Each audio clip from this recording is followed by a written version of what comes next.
Blog Talk Radio.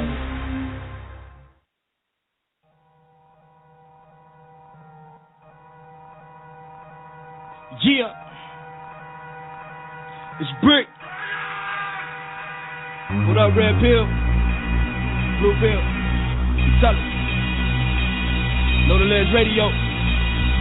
Tuesdays and Fridays, let's go. I present you red and blue pill and prescribe you to take them both. Infecting these microphones, I'm the virus, I need a host. Know the ledge and don't cross it, cause you might overdose. Release those toxins from your conscience. Play the beat through stethoscopes, this for my folks. The originators, atmospheric pressure raising. Thoughts be constantly in orbit, till my page is out of space. Cosmos, astrological, a star right in your face. Didn't plan it like Pluto, melanated, the greatest race. From niggas to gods and clearly just a human display. Walking immortal, live forever through these songs I make. Bricketologists, discovered this very deep inside this continent. They had to pass many courses at their local colleges to study what this naga get. Futuristic shit 21, 25, and when that time exists, they will realize who the Messiah is. Let's break the foundation with that fire spit. Excelling yoga flames, I'm on my street fighter shit. I swear I wish my ancestors they ain't find that shit. Transatlantic travel maiden voyage from their cargo pick to picking cotton and sugar cane and then refining it. Time to restore our dominance. Black power in this motherfucker, better know it. Give them the truth, they tell me give them more risk. These black laws, yeah, you better know it. I'm less of a rapper, more of a poet, this my opus. Maintain focus as we enter through the pillars of realness, truth revealers. Tuesdays and Fridays live so you can feel it.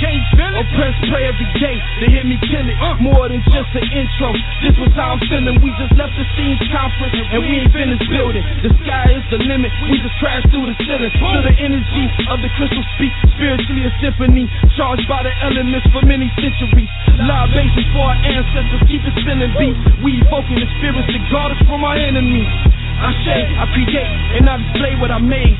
Give it straight to the people, feel the power in waves. Black fist in the sky, but this ain't hip-hop array. We're putting pressure on these culture vultures watching decay. It's time to take back what's all the monumental display. Kings County, only royalty around me, come on.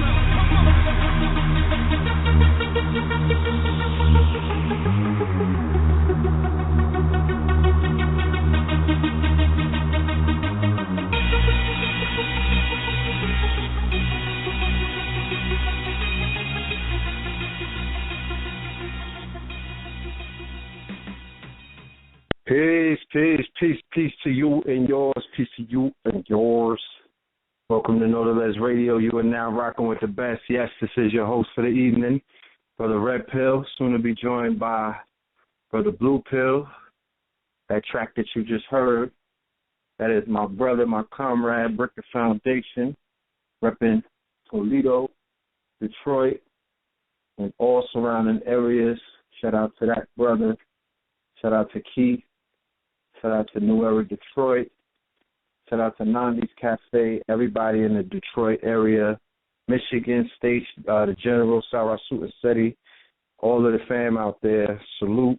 All right, hold your head and see y'all doing monumental work and just keep pushing. You already know. All right, family. Welcome back to another explosive episode of Know the Ledge Radio. Tonight, we are going to be introducing the family to heir to the throne, all right? A brother who is part of a bloodline and a family who is responsible for disseminating information, waking up millions of people. Who am I talking about? I'm talking about Dr. Malachi Z. York, and his son will be joining us tonight, who goes by the name of Brother Ali York. Ali York will be in New York City this weekend, Sunday to be exact. I believe that's Valentine's Day, with our brother King Simon, the legend. Brother King Simon will be bringing in Ali York to speak on what is known as the Luciferian conspiracy. All right, so we're going to build on that tonight. We're going to get into it. Give me 1 minute. I'm going to open up the chat room in a few seconds. So let me get myself settled. But, yeah, we look forward to that. But in the meantime, between time, make yourselves comfortable. All right, let me go to the studio and see if my co-host is in the building. All right. And thank you, everybody who came on Tuesday's show, who came through for Tuesday's show. That was a very powerful gathering, all right. Showed up in very large numbers to hear Dr. Umar Johnson deliver the philosophies and opinions of Dr. Umar Johnson. Unfortunately, had to reschedule the show, wasn't able to make it on the show, but in notarized fashion, we did what we had to do. You know what I'm saying? We did what we always do, and that was to hold down the fort and to present the family with information, talking points, and, you know, just questions that we pose that, you know, will give you something to think about.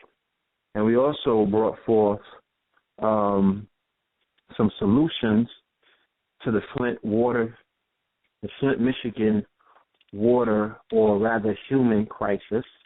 All right. We introduced the concept of crowdfunding, possibilities of crowdfunding, crowdsourcing, water filter systems as an alternative to bottled water, things of that nature, especially when we're talking about long-term survival and, you know, some well thought out solutions. But let me do this. Without any further ado, let me open up the line for my co-host, Brother Blue Pill. All right. Peace to you, yours. Yes, indeed. Welcome to Notarized Radio. You are now rocking with the best. This is your co-host, Brother Blue Pill, reporting live and direct. What's good? All is well, brother. How are you? Wonderful. Wonderful, wonderful, brother. You know what I'm saying? Yes, indeed. Indeed. It's a little noisy where you at, yeah. Is it? The way to contain that noise? I'm not. I mean, I have my headset on. I thought that, you know, you could only hear what was coming through the microphone. Let me see something. Hold on. Hello? Yeah. Is that a little better? That's a lot better. All right. That's a lot better. better. The microphone was probably picking up, you know, it's a powerful microphone, but I'm just finishing up the business meeting, so I do apologize to the family, the listening audience. But nonetheless, you know, welcome to the latest, greatest episode, KTL Radio. Peace to you and yours. Well, that's what it is. That's what it is. Yeah, man. So I was just letting the family know that, you know, we have a powerful line. We have a powerful show for them tonight. You know, bringing our brother from the Nuwaubians, Brother Ali York. I had the pleasure of meeting the young man before. And, you know, I look forward to hearing what he is going to be bringing to the conversation dealing with the Luciferian conspiracy. Oh, yeah. You know, that's you know, right now, that's, if you do that thing proper, that's one hell of a layup. You know what I'm saying? Yeah, that's a nice layup. That's almost impossible to, you know, not hit a home run on that one. So yeah, you know, I mean, I gather that brother has the right level of insight. You know what I'm saying, to properly weave that tapestry together. You know, be all inclusive, because there's a lot of things that he could touch on, bring it to light. Indeed. So what's been going on since the last broadcast with you? I'm sure you've been taking care of some things. Anything you want to? I'm family. I'm continuously, you know, on my grizzly to finalize and complete the opening season, Tweezy season 1. You know, now that Yeezy, that Tweezy season 1, Life of Pablo. The Life of Pablo? The Life of Pablo, you know, the real deal. So, can arduously to complete first season of this clothing line and debut it. I think that it's actually going to take place tomorrow, which registers as the 44th day of the calendar year. I ironically said on a few programs ago, it was Valentine. I was tripping in my notes. It's on the 13th.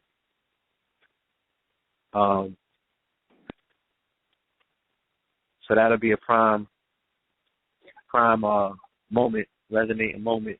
Tap into that formation energy, you know. You already?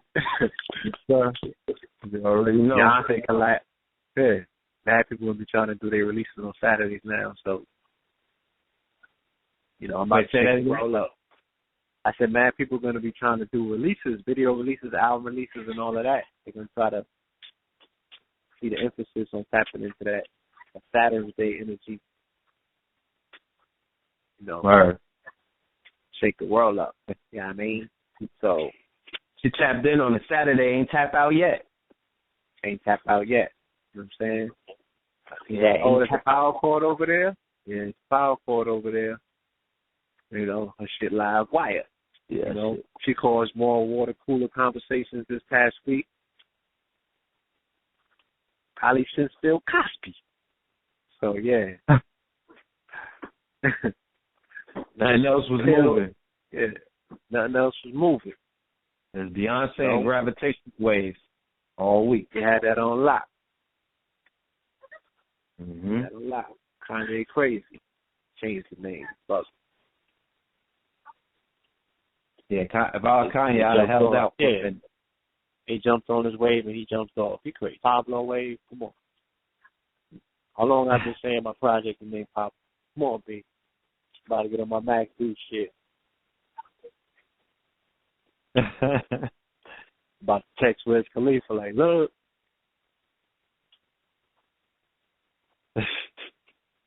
That nigga know.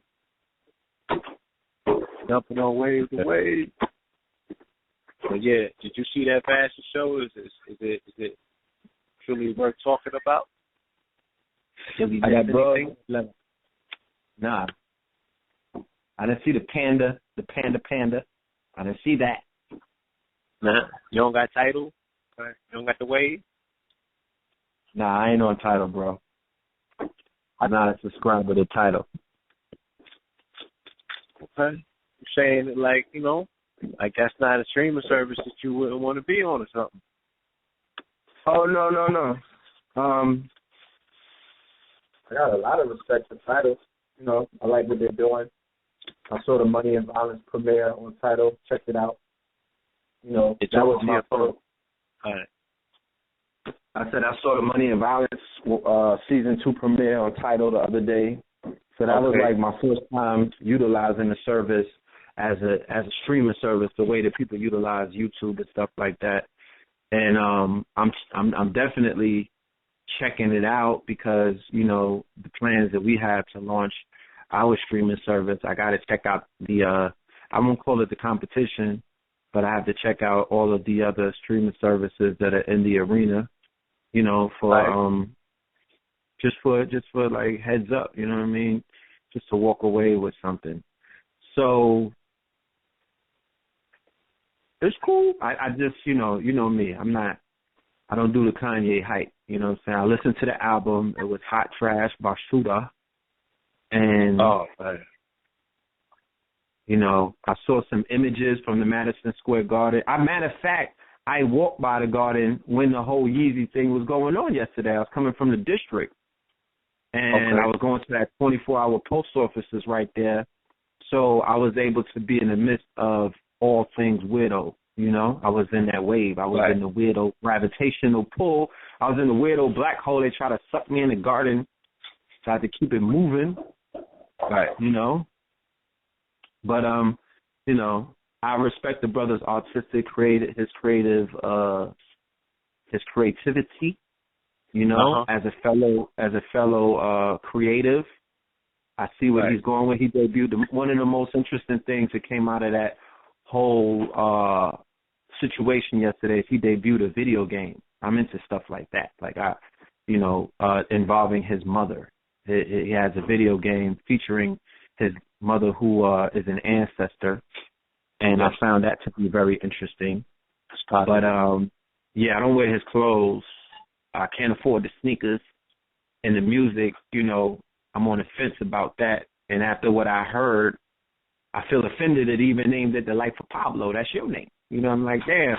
How you gonna name a brick? How you gonna name a brick after the blue?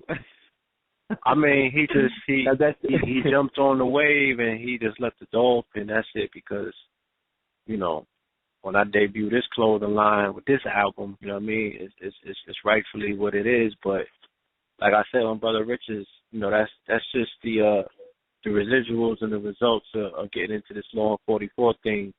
You oftentimes you cross, you know, you cross different threads and those threads merge. You know what I'm saying? And sometimes like a synthesizing of the wave, you know. Yeah. Mm-hmm. You know, your thoughts become super loud in other people's heads as a result of, you know, the fact that you know what I mean, like I said, when you offer up Law 44 synchronicities, when you offer the syncs, you can actually, you know, you're in that space, you're in that field. You know what I mean? You could thwart a conspiracy by calling it out. If that's what you want to quote unquote call it, you know what I mean? You can also collapse a wave and I mean, like it's a lot of things that come from playing these games in the cosmos. But yeah, he's gonna have to explain that. He's gonna have to come up with a better explanation. And his explanation is he's saying that he's riding off of the wave of St. Paul, you know. And like I said, that's all Law 44 because St. Paul was, you know, that's all 44 AD. That's when he started his mission out of Antioch. And got pretty much sainted. You know what I'm saying? So it's a very interesting narrative, and it, like I said, it all leads back to the larger narrative. I'm here in the cosmos seeing everything play into, you know, the ultimate game plan. You know what I'm saying? The hand of God. So I'm delighted, B. I'm delighted to save all of this marketing money and just have the universe work in my favor. Feel me? Yeah. I'll make it do what it do. Do what it do. Yeah, I know. So, with that being said, you know, I want to, anybody that's in New York, we are going to be in Brooklyn, tomorrow at the Diaspora Marketplace. That'll be in the Restoration Plaza all day. It starts around 2 p.m. and it goes on until about 6 o'clock. We will be amongst multiple vendors that will be selling their wares. And Mama Pill will be in the building, red and the blue, alongside a bevy of other designers, small businesses, world-renowned fashion designers such as Brenda Brunson Bay, and a few others. So if you're thinking about getting something for your missus or your bae, okay, or if you want to come amongst the family to support, you want to chop it up, I think Mama Pill will have herbs in the building. She has a whole group of people who she's been counseling. They'll be there to buy up some stuff. So if you want to come and pick up some herbs, the restoration is in Bed-Stuy, right on Fulton Street. That is also going to be the new home for Nicholas Bookstore, Nicholas Brooklyn, when they relocate, I believe sometime in the spring. Right. So come to Bed-Stuy. It's no longer do or die. Okay? Safe. Yeah. You okay? Safe. It's safe. And, you know, we'll be there. I just figured we say that. You never know who's out there listening. Yes, indeed. So, And it's gonna be brick city, so there'll be no 122 tomorrow. Nah, no 2/5. But I'm gonna have them pieces in the building. You know, I'm gonna have the line with me. Come see it. You know. And what's the name of it? It's called Crop Circle Clothing. And there's a subdivision. Yeah, because I'm a twin, I gotta do things in twos. I'm dropping 2 lines. So I'm dropping To Boldly Go, and I'm dropping Crop Circles. Okay. And, you know, both of them they're relatives, you know what I'm saying?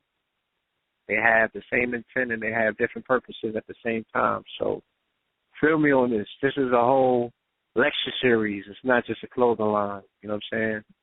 These are cliff notes plus degrees. So,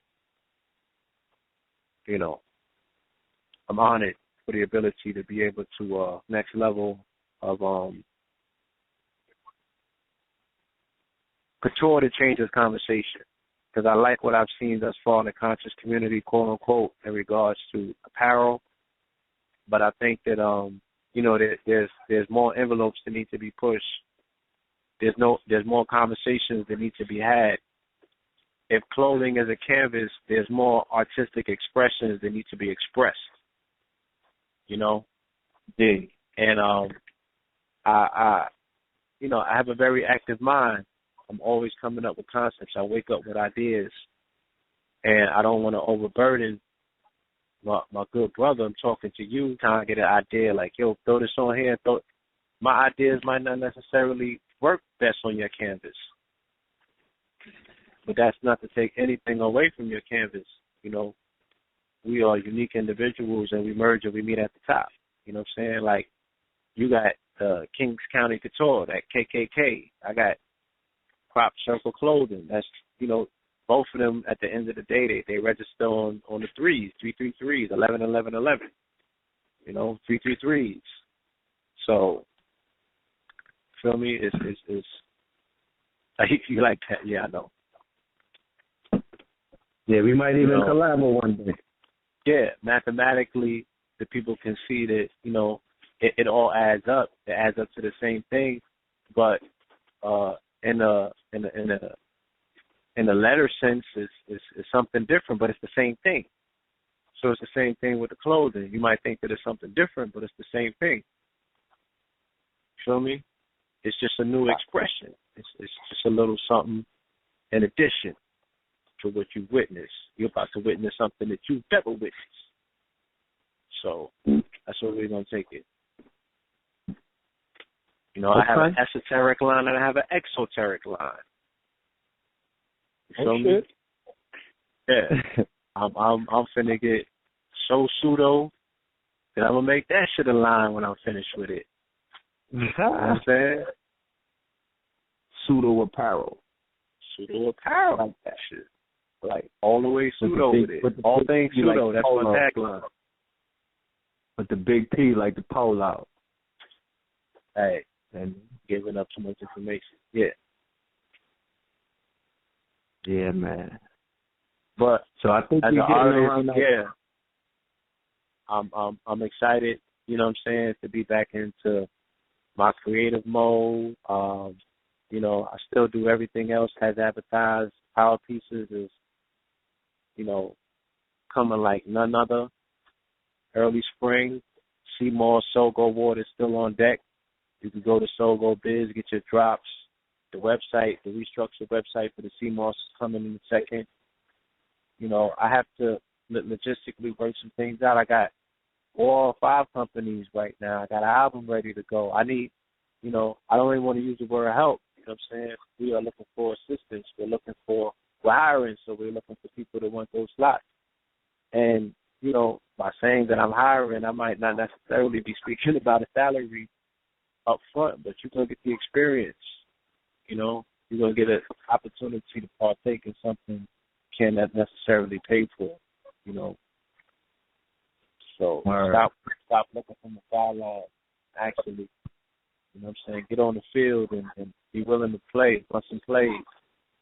You know, nobody on the sideline they get to celebrate the glory with the players that actually win, you know, but they don't really get to feel like what it feels like to participate, to be part of that one. You know what I mean? The Water Boy is happy for no fucking reason. So I would admonish you to there and feel like, you know what I'm saying, start aiming for that MVP slot. See what that feel like. Can nobody take that from you. You could tell your kids about that. You know what I need for the family that's out there? Engineers, brothers who, or sisters for that matter, who have mastered the art of mastering, you know, the music. I need some scientists out there, people who can infuse, you know, some kind of healing frequencies and other frequencies as well into the music, into the mastered finished product that me and his brother have been arduously putting together for about 4 years now, 5 years. I mean, shoot, for 10 years, we got some stuff in the cut. Damn near a decade, it's still sitting there. Still fresh to death. Yeah. Yeah, but it comes a time where you got to tap into your network. You know, your network is your net worth.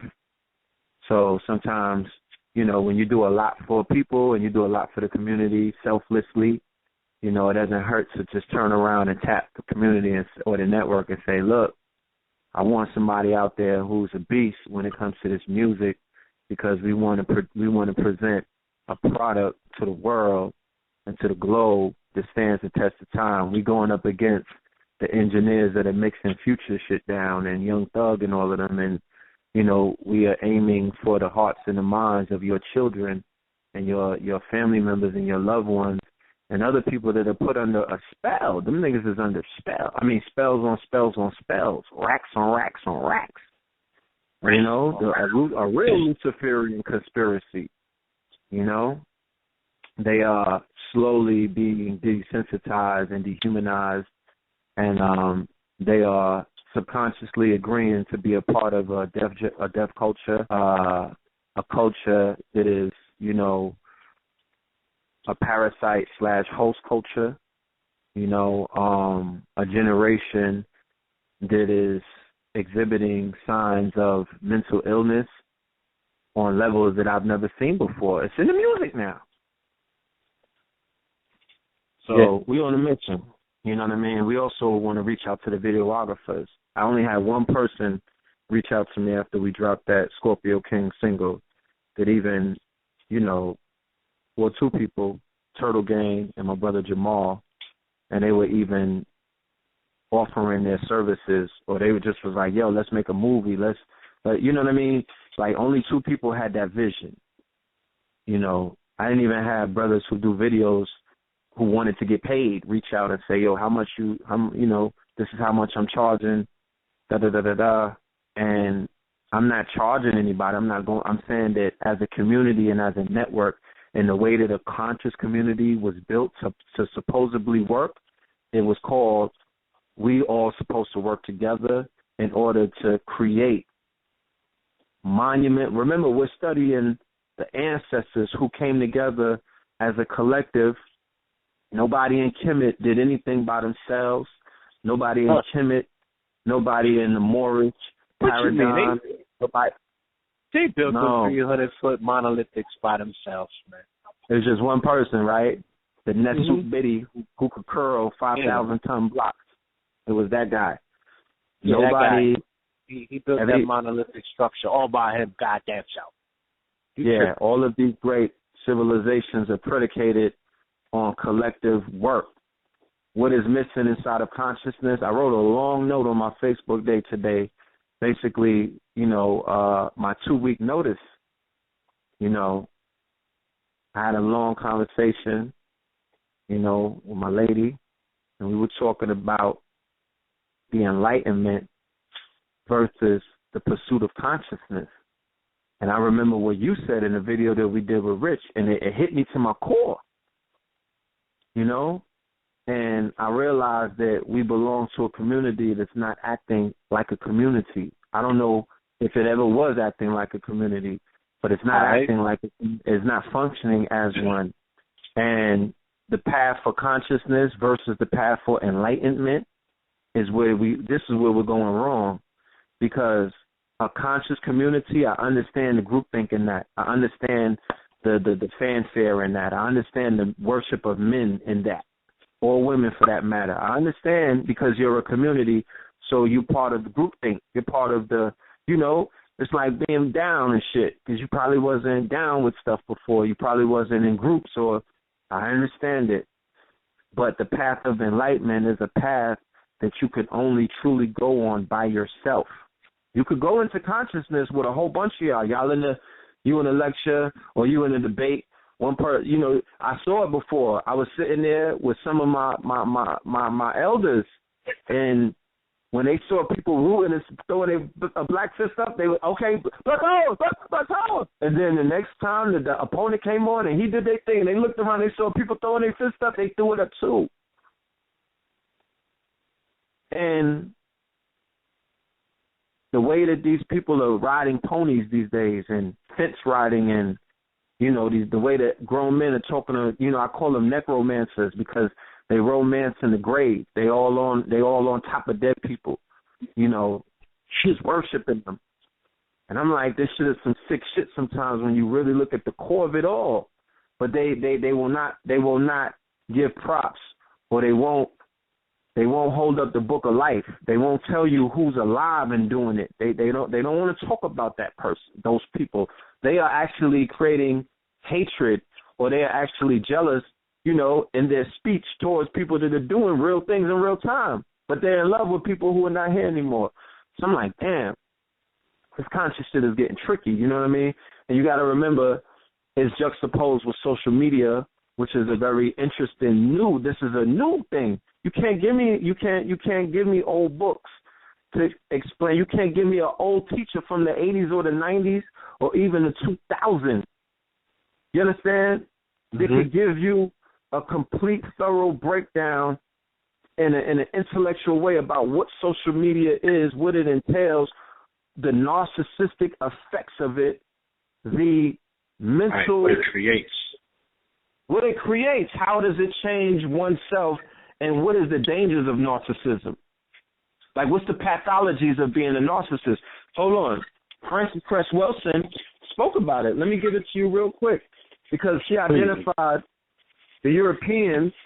If my brother is on the line, Ali York, we're going to open up the line in 1 minute, brother. Just give us 1 second, okay? Let us cook. She identified the European specifically, right, as a narcissist. Right. Due to the psychosis that he naturally inhabits, he fits that definition, easy, in a way that you can never. So let me go into it real quick. Let me see.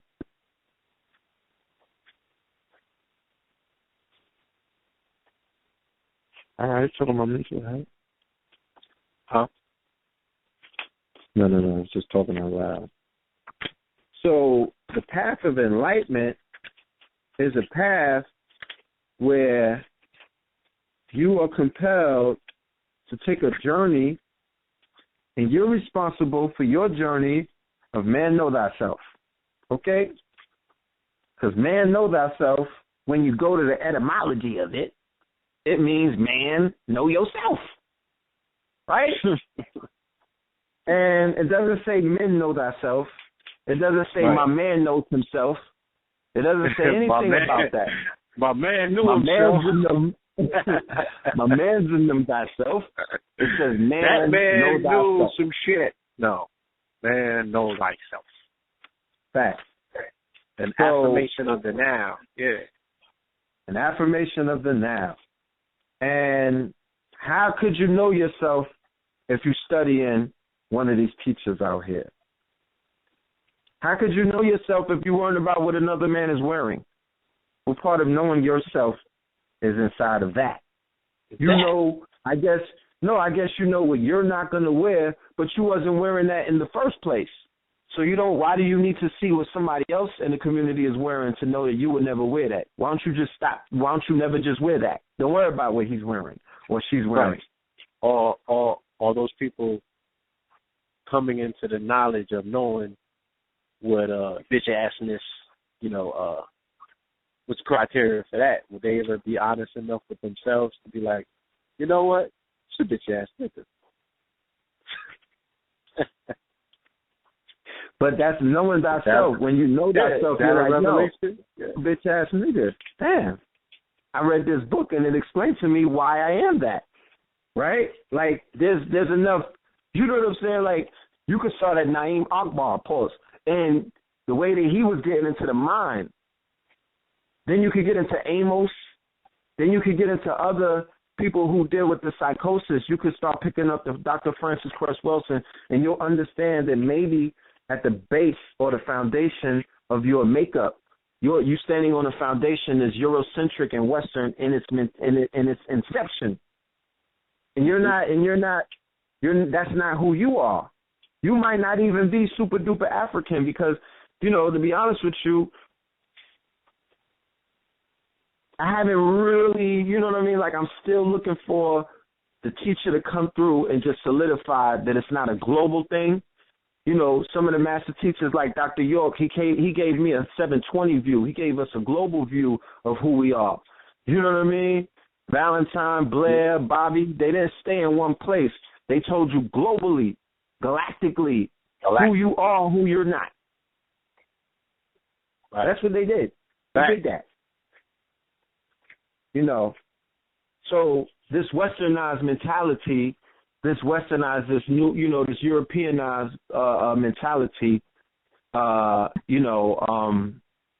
of the mentality the brothers and sisters gained from having colleges educate them, you know what I mean? Professors in colleges who are basically, my father is an English professor since before we was born in the CUNY system family. So I'm qualified to talk about that because my own father, my blood father, my biological Wayne Moreland, he is a college professor. So I understand how European, westernized, how it's intricately woven into that system. And in going into those learning institutions, one would be compelled to identify with the mentality and and more than just the mentality, but the covenant of Greco-Romans, descendants of the Ptolemaic period, and modern-day westernized, Christianized, Roman Catholicism adherents, and Europeans. Because that's what you're getting. You get it on a smaller level in elementary school. You get it on a more turned-up level as you rise up in grades.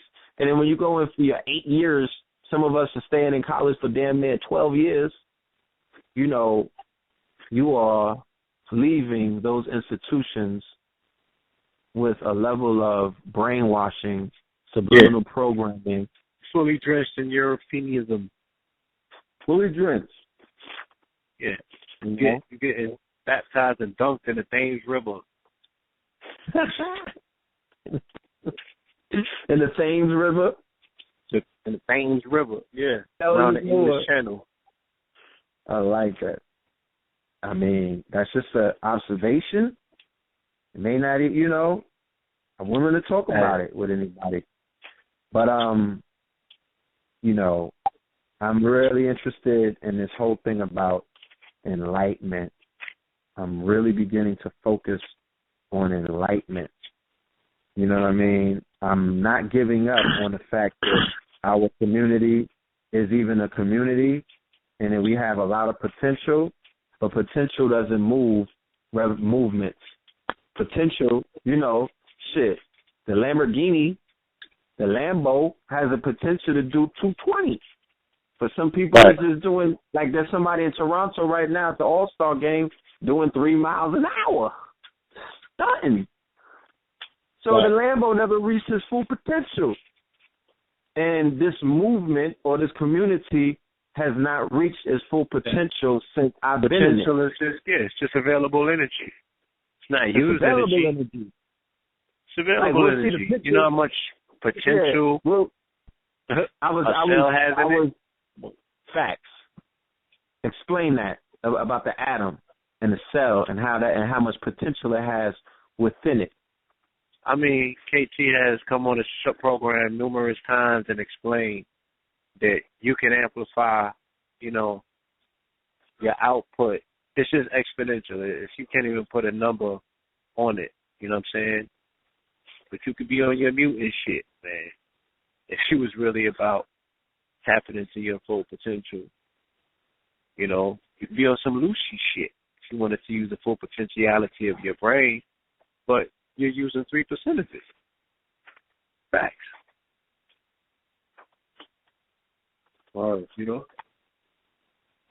And these disciplines and these systems are about being able to push you to use that much more of these percentages.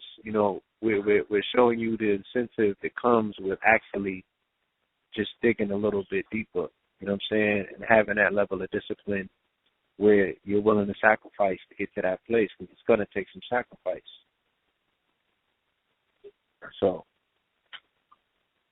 let me give you a breakdown to the narcissism, and then we're going to open up Simon's line. Yeah, let's do that. Hold on, before let me do that. Let me just open up the brother's line. Are you there, brother Simon? Yes, sir. Yes, sir. Yes, sir. Yes, sir. Yes, sir. Peace, yes, sir. How you doing? Peace, my brothers. Hotel, shalom, assalamu alaikum. What's happening, brother? Peace, peace. Good. How you? Working hard, man. Working hard and smart at the same time. That's how we do it. That's right, because it's brick out there, bro. I know you be in them streets, so. Oh, man. Oh, man. Strategic how you got it. Yeah. So we just, I know y'all doing something. I don't know when you want to bring them in, but, anytime y'all ready, man. I'm here, but just want to remind everybody. Number one, brother, press number 1 to let us know that you are in the chat room so we know to open up your line. I'm going to get into this definition real quick of narcissism. Because, we were sharing with the family about narcissism and its effects. Because social media, unbeknownst to the family, but the participation that we have in both Instagram, MySpace, Facebook, even YouTube is predicated. Yeah. It was designed by people who have mastered the fields of human psychology, and it gives rise to the narcissist or the narcissist within us. So narcissism is a mental disorder. And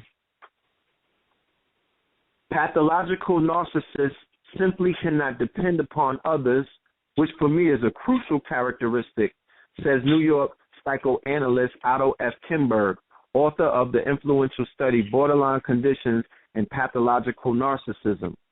Much as they crave admiration, narcissists systematically exploit and devalue others. Frequently charming and charismatic, they tend to enjoy only fleeting emotional contacts rather than genuine long-term intimacy. Like. Narcissists are often highly successful in business, bureaucracies, or other impersonal organizations. Typically, such situations reward those who can manipulate others while discouraging personal attachments and providing enough emotional feedback to satisfy self-esteem. Shots fired.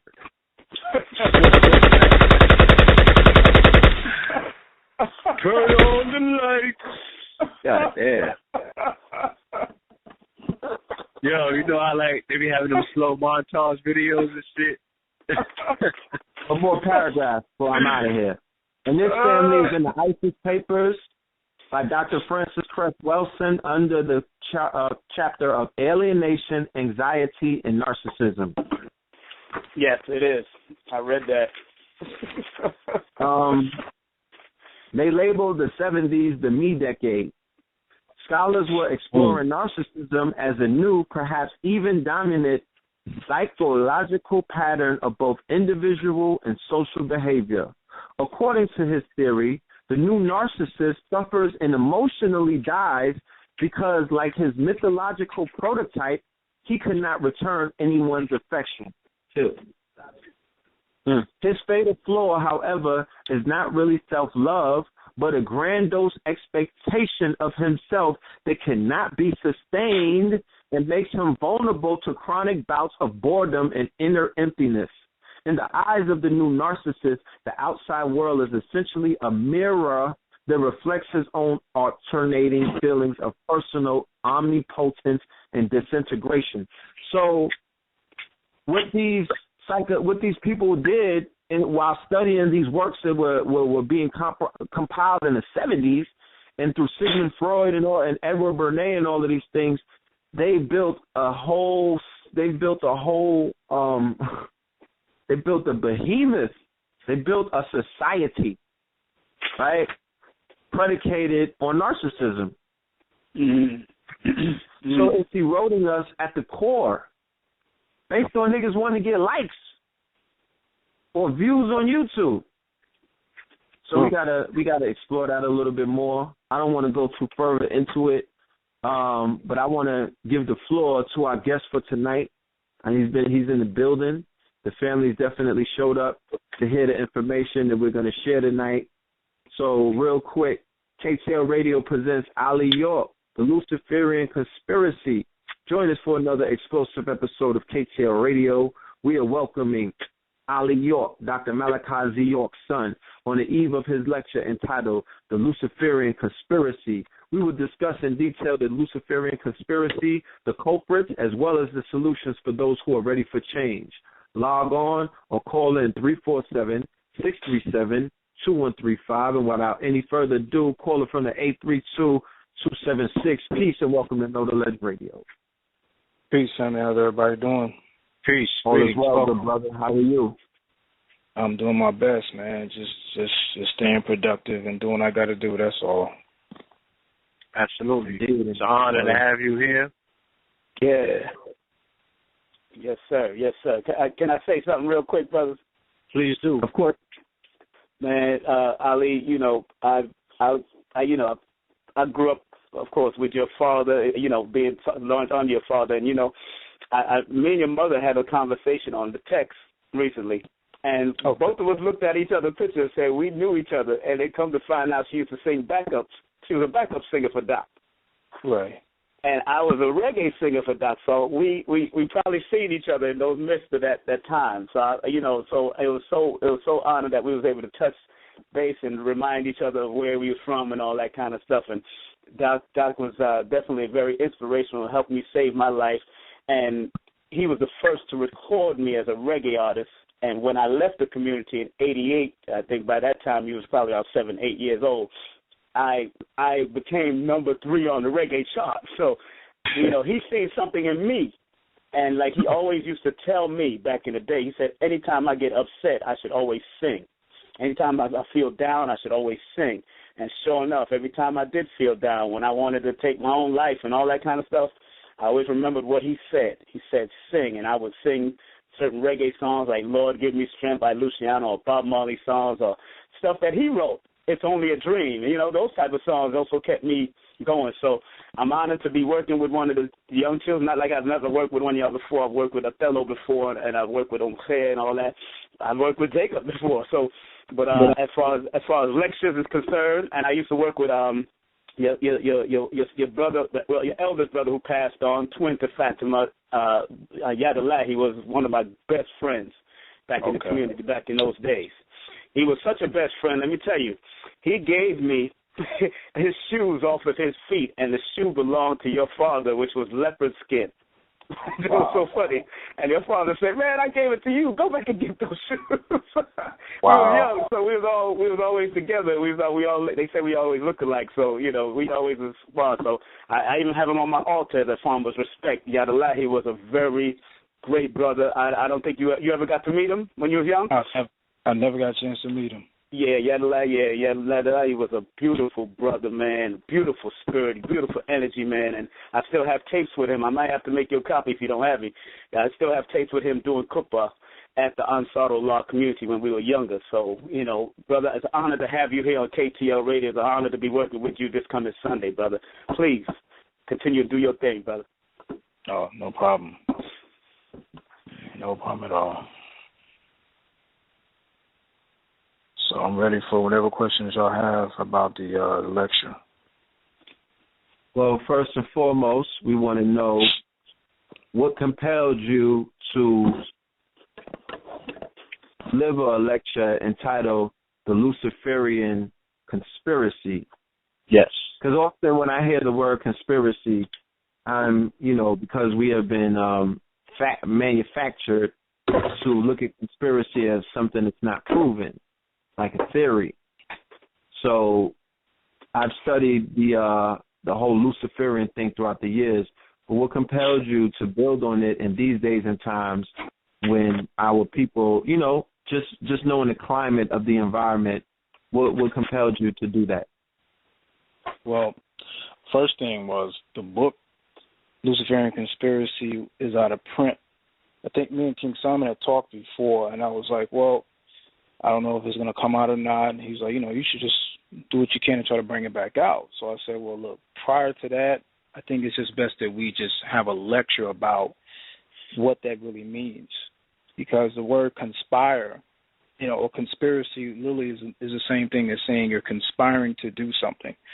So usually, like you said, if someone says that's a conspiracy, well, that's something that can't be proven. It's just a theory. No, that's not what the word conspiracy actually means. It just means to conspire to do something. It just literally means that, first off, the Luciferians are a group. It's a family. It's a circle or a family of families that came together that are what we would call the Zionists, from the Rockefellers, Rothschilds, Weisfalts, and Blavatsky. And they would be called the Luciferians because of what they consider themselves to be gods. They consider themselves to be gods because of what they believed in terms of how they interpreted the King James Version of the Bible. So they would use what Lucifer was, according to the Bible, a bright morning star in the Bible, meaning literally just meant torch bearer or light bearer. And that would be the forerunner to being called the Illuminati or the Illuminated Ones. So when it says that Luciferian conspiracy, it talked about a group or a family that has extended its time all the way up from May 1st, 1776, which was the beginning of the Illuminati, all the way up until now. So it's just families that continued a legacy of the first step, which would be Rothschild family, which was the need to control all the world's money through the banks. And then you had the Weishaupt and you had Blavatsky, which came in as well with the idea of a devil worship or a Luciferian worship. And then you had, of course, a Rockefeller who also brought in the money aspect, but his money, which was John D. Rockefeller Sr., came out of colonialism in Africa. That's how he was able to get the oil into American society through colonialism. And that was able to be covered up, of course, through the white, through him being a white philanthropist. But to conspire to do something is really a plan for world domination. So it's not a conspiracy, it's a reality, because this is common knowledge. But the reality also, brother, is that this information is not being talked about very much, and I noticed that. Like, I watch people, I listen to people all the time, and I noticed that the main thing is not being talked about is what's going on today in terms of how far the Luciferian conspiracy or what they did to conspire on the world's population has not really been built on as much in terms of lecture form, as well as where you might have a Professor Griff here and there who's going to talk about it. With Steve Coakley, the ancestor, who talked about it. My father wrote books about it, but in terms of a specific person just diving into that as much, very few people are talking about it. They pretty much are going around in the same circle. So I realized that it was time to dive into a subject that either people are not either familiar about or they're fearful about getting into something that may bring attention to them on a negative level. And you have to have no fear to even talk about this information because it's touching on and is naming names as opposed to someone just saying Jews or just Zionists. Once you name names, then you're going further and further into exactly who it is, because just being general is not actually getting into who's doing what, because people can be general all day, but until you actually name the names, then you're not getting anywhere at all. And it's time to start naming the names because the people are still very much asleep, because they're still looking at what a Jay-Z is doing or what a Beyonce is doing, and they're not looking at who's the puppet masters behind certain things that are taking place that we're not actually diving into. So that was the main reason why I decided to, because it's very much a subject that very few people are building on, and I feel like it's time to start really diving further and further into how far they've come in terms of what they're trying to do towards the world's population. Indeed. That is definitely commendable. That's honorable. I'm interested. I'm excited. I want to hear more about the information that's being shared, because, like you said, there's a whole new class of freshmen, sophomores, and juniors, in session. It's almost like, you go through the summer, but then this thing, people are waking up at such a fast pace, you got to go right back into a whole new semester, because there's a batch of about 100,000 new adherents to the information. So what you may have covered 10 years ago, you find yourself revisiting it because, you're like, all right, I got to give it up to the new class. But then you'll have people who were listening to you 10 years ago, and they're not realizing that you're teaching not them, not just them anymore. You're teaching people on multiple levels, on all different levels of thought, and all different levels of understanding, and all different levels of knowledge and consciousness. So it's almost like you got to, you know what I mean? Like it could become a paradox. So then people are like, dang, that nigga's falling off. He's teaching the same shit from 10 years ago. And you're like, no, retard. I'm teaching a whole nother class. And I got more information, you know what I mean, more proof. I'm going harder. The production should look better. So it's like, I did it. I definitely did it. I applaud you for that. When you mentioned Steve Coakley's name, you hit it right on the head, because one, I'm thank you for resurrecting the master teacher's name and bringing him back into the conversation. You feel me? Because when we mentioned the holy trinity of the modern day metaphysical underground teachers who help resurrect what we know now as the conscious community, and then start out with that name, it was something else. I failed to mention that elder's name, the ancestor's name, Steve Coakley, as a light. His approach to decoding conspiracy that had people spinning back in the days is not really, it's not known by this new class of freshmen. And that's another thing with these new adherents, or these new people, these new classes that are coming in, these new waves of classes that are coming in. We have to be able to set up an orientation course, because they have to get the foundation. They have to get the original foundation. They have to know their history. If they're studying any kind of other history, how don't you know the history of the community that you're a part of, or the network that you're a part of, or the movement that you're a part of? Because people try to play, and like I said, we talked about those narcissists earlier. People like to play, or they like to jump around, and they don't want to get tagged and labeled. People who are coincidentally, they're labeled right now. They've got a whole bunch of labels on them, but they try to dodge the label. Oh, I'm not conscious. I'm this. I'm melanated. I'm melanoided. I'm not sure if I'm at. They jump around, but family, I'm trying to cover, you know what I'm talking about. Stop playing. Right. Okay?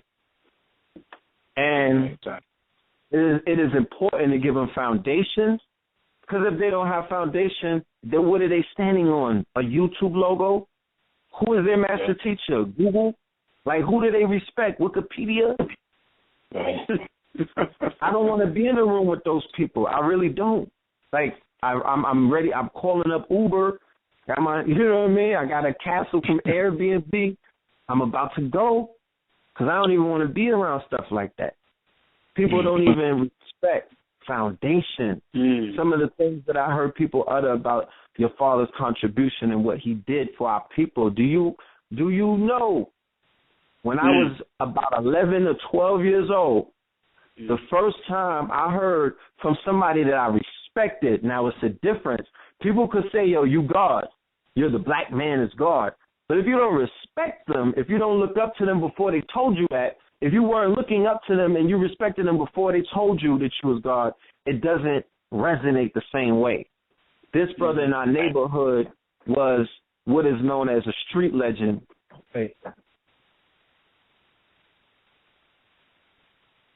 And he stopped me and my brother. He pulled out a pamphlet from his back pocket. His brother's name was Rocket, right? And he was well known in the neighborhood. He was one of the gods. You know what I'm saying? He was considered the god. So just imagine the impression that an 8-year-old has, and you're looking at a group, a selected group of brothers who are black, just like everybody else in the neighborhood, but they're called the gods. Right. And everybody fears them and respects them, and they make things happen. Yeah, they go out and get things done. You know what I'm saying? There's nobody that's working harder than them in our neighborhood. And he was like, your God, and he handed me your father's book, a pamphlet. I may have been seeing Ansars before that. I may have been seeing those books before that, but that was the moment that everything began to open up for me. Wow. Then the influence that he had. There's no, the influence that he had in hip hop. Influence, people don't understand. The 80s era of golden era hip hop had a soundtrack to it, but they had teachers that they have a foundation. They all stood on a solid foundation, not of Black Lives Matter, no offense to them, not on W.E.B. Du Bois, not on Martin Luther King's shoulders, no offense to these people that I'm naming as well. I have to differentiate. I have to qualify the peoples whose shoulders they were standing on, because the youth and the new generations, they may be confused because they parade these people around like those were the people, those were our heroes, before the media told us that those were our heroes. No. Right. The golden era of hip-hop, every single artist, Rakim Allah. Okay? Right. These were the kings of hip-hop back then. Rakim Allah, Big Daddy Kane, Daddy-O, Sonic, Ultramagnetic, you know what I'm saying? The whole Juice Crew. I could go on for days, but all of them had Louis Farrakhan by way of Elijah Muhammad, right? By way of Muhammad Ali, by way of Malcolm X, El Malik Shabazz. You had Father Allah from the gods and the earth and everything that they taught. They stood on that. And they stood on Dr. Malachi Z. York, the Nuwaubians, Ansar Allah, the pamphlets, everything. That was that's the conscious community, family. This is not a new concept. This is nothing new. This is a continuation or resurgence, thanks to a few people, two of them are on the phone right now. We are not the only ones, because, movements are not started by one person. I would not be so arrogant and big-headed and retarded to say something like that. But, God damn it, I was in the room. Damn sure I was in the room putting in that work. Twin. They don't talk about the R&B singers. The Manhattans used to be there. Cool and the Gang used to be with the Ansars, Force MDs, even Earth, Wind, and Fire used to read their pamphlets. My man who just passed on and became an ancestor used to read their pamphlets. I remember some of these Ted Mills from Blue Magic I used to cook at the restaurant on Bushwick for Ted Mills and Blue Magic and Jimmy Cliff. These people were there with us, coming from his studio. So I already know what was up. Reggae, R&B, hip-hop, all of that was there. I was there. I was making the food for them, brother. I was cooking the food for them while I was a pizza man and working in the restaurant. I was there in the 80s, 85, 86. And you niggas get happy because Dougie Fresh come to your lecture? Go away. Go away, man. Y'all be arrogant.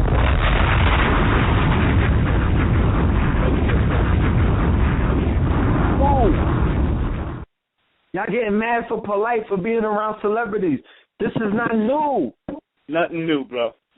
This is not new. They think, these new people think that they packing the National Black Theater. Can you tell them how many people were coming out to York lectures, to Sadie's lectures in the 80s?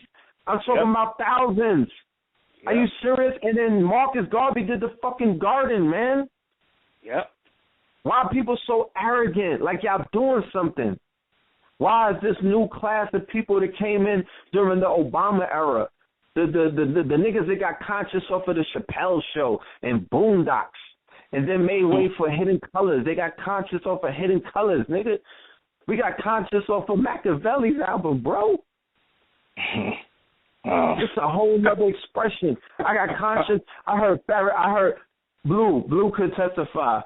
When I heard Farrakhan's a prophet, and I think you should have listened to In the Kitchen in 1983 in Harlem, spending the weekend with my mother in the summer. And I heard that Public Enemy song for the first time. My whole life changed. Yep. I was drawing Ankhs in the I got a picture from 1990, family, red, black, and green with the fist up and a person with an Ankh. How dare you niggas try to claim consciousness for yourself like Beyonce don't know what a fucking Black Panther is, like Beyonce don't know how to put a fist up, like Beyonce's supposed to get permission from you to get some fucking braids in her hair, like Beyonce don't know what a fez is. She's from New Orleans. What is wrong with y'all, man? That's the arrogance, the narcissistic. I'm not calling it conscious community no more. It's the narcissistic community. It's the narcissism community. There's a site. They need Umar. They need somebody to analyze them. If Umar says that he's there to clinically help some people, he can't turn his back on the community. His obligation is to come and clinically help the community, because there's a lot of people running around and they're in front of millions and thousands of people and they need help. Yeah. Or evaluation, at least. At least an evaluation from people in the community to deal with mental health. So the Luciferian shit has spilled over, and yes, we could see the effects on it, because look at what just look how lost the people are. Right. I mean, you know, Ali, how deep does this conspiracy go? How deep is this hole? It's like a rabbit hole, ain't it? Put it to you like this: if you're, the brother just mentioned hip hop, and its inception was out of oppression through the gangs, Black Spades, Africa Bambaataa. That's what created the Zulu Nation. That's what you got, was a reflection of us fighting back against them. Now it's become literally a reflection of the Luciferians. Literally anything that is bought and sold and is bought from a specific group of people becomes a reflection of that group. If you're looking at hip-hop now, you're looking at a reflection of the Zionists. If you have certain people, certain rappers, and they can stay black, they can stay melanated all day, that is no problem. But if you put in the Futures and you put in the Young Thugs and you put in all these people who are now on a different vibratory frequency based upon their music now, you can connect that to what the Zionists use as their holy book, the Talmud, when everything is basically sexualized. So now the frequency is now overly sexualized. If I'm going, if I say, okay, well, look, why is it to that extent? I said, well, look, if this children was meant to, if this music was meant to educate the people and the children, then why is it that it's no longer doing that? Because our information and our music has been bought and sold by them, by the families, and so now we're becoming a reflection over what has been bought from us, and now is being used. We're now puppets to be able to control the masses of people. For example, the rabbit hole, as I said, runs deep. You're getting to a point where people know more about and care more about Cam Newton than Rex 84. It's like you have to literally subdue people to the point where let me not make them so depressed. If I bring up Rex 84 and I bring up FEMA camps and who funds the FEMA camps, then I have to run the risk of losing the people. I have to play the song and dance where it's like the songs and the dances are over. You know, there's no way to play these games anymore. It's like when Coakley came in with the information, this is late 80s, early 90s, this is pre-social media. This is pre-DVD. This is VHS. So you had to be in that circle to even find out who Steve Coakley was. You heard about him, of course, he was in the political arena. But if you didn't know about that, it was like looking, because I literally became a Coakleyite within the last month or so. And the man is amazing. The man is amazing. He lives through what he taught. He lives through the fact that he brought to the world. And the thing is, it's like a virus. People think that, okay, let me get rid of this virus and the effects of it by backing up the files on my computer or going, and not knowing that the further you back this up or you try to go past a date, the virus evolves. And so we're not even looking at exactly how far it's evolved now to the point where they can incite a public disturbance, you know, and then next thing you know, you're in a FEMA camp immediately. And they'll call it something else, but if you don't know what the executive orders are, then you're thinking you're just in a situation where, oh, man, you know, I did something wrong, so it's like I'm in this place, as opposed to, no, this is real. And that was the main thing is that, okay, who's going to talk about this? Because if we're not paying attention to what's going on and we're not consolidating as a people, because the main solution to not get the people depressed is that you have to consolidate. You have to unify. Because they could take, for example, we'll look at low-level whites like the Klans, the neo-Nazis, for example. Well, they're not really a threat because they're not the Jews. They're not the Rothschilds and the Rockefellers and whatnot. But Rex 84 uses them. They use them as soldiers, foot soldiers specifically, to round up blacks and Latinos in these camps. It's at that point. And you could see, because the perfect example of Rex 84 was Ferguson. You know, they made sure, as we know, that the highways and freeways were specifically around that area because that area is historically a black area. So when it was time to bring in the tanks, you know, and notice they blacked out the media at that time. So when Rex 84 was put into place, all they had to do was cut off the cameras. And that's the funny thing about cameras on your phones is that a lot of people did not know that they were, you know, it was people that was taking pictures of the tanks coming down from the highway onto the people, because the purpose of it was to cut off any form of media. But as you know, the blacks made their own media during that time. And then you had, of course, in 1992 with the Rodney King riots, they brought in the tanks at that time. The last time that we do remember was in Baltimore. They brought in the tanks again at that time. We're not dealing with cops anymore. This corporation that we call United States, it's run as a business. It's running as a business. We're at the point where we're literally debating whether we're going to vote for Bernie Sanders or Hillary Clinton. We're literally at that point. not knowing Bernie Sanders is a Zionist and Hillary Clinton, who literally is trying to, as for years, have been trying to find more ways to exterminate black people. So you're trying to pick which devil to decide to vote for? That's the point. That's how it's really evolved into. The fact that not only my father, but Steve Coakley brought in the Trilateral Commission.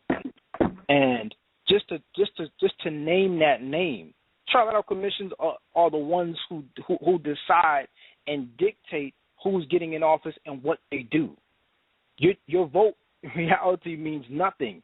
We have to get to a point. Don't say a person is conscious and you still trying to cast your ballot. Ballot to what? What you balloting for? I thought she was about doing for self, and you ballot. So you're doing for self at the same time you want the devil to do something for you.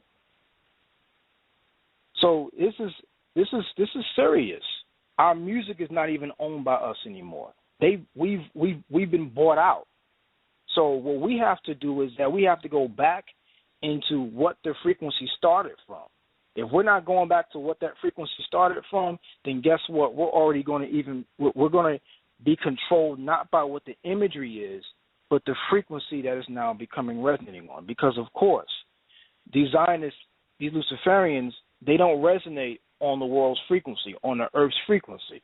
So they have to create a different frequency that these masters can move on.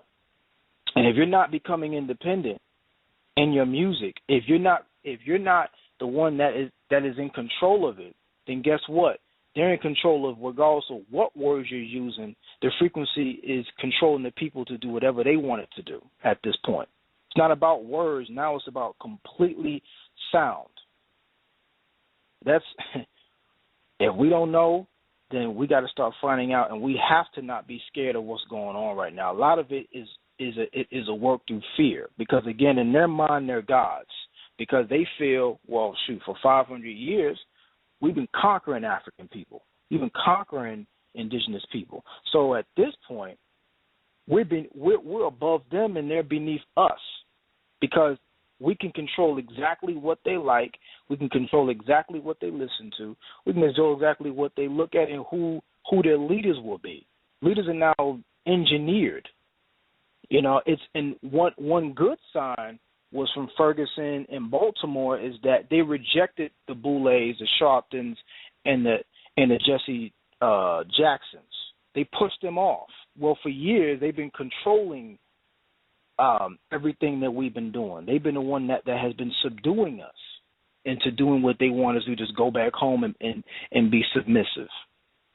So we have to be able to start paying attention and notice that it's about, once you know exactly what's going on, you have to be able to combat it, but you cannot be scared of what's going on. It's time to start realizing that there is a situation going on. There is a diabolical plan to eliminate the indigenous people of the planet.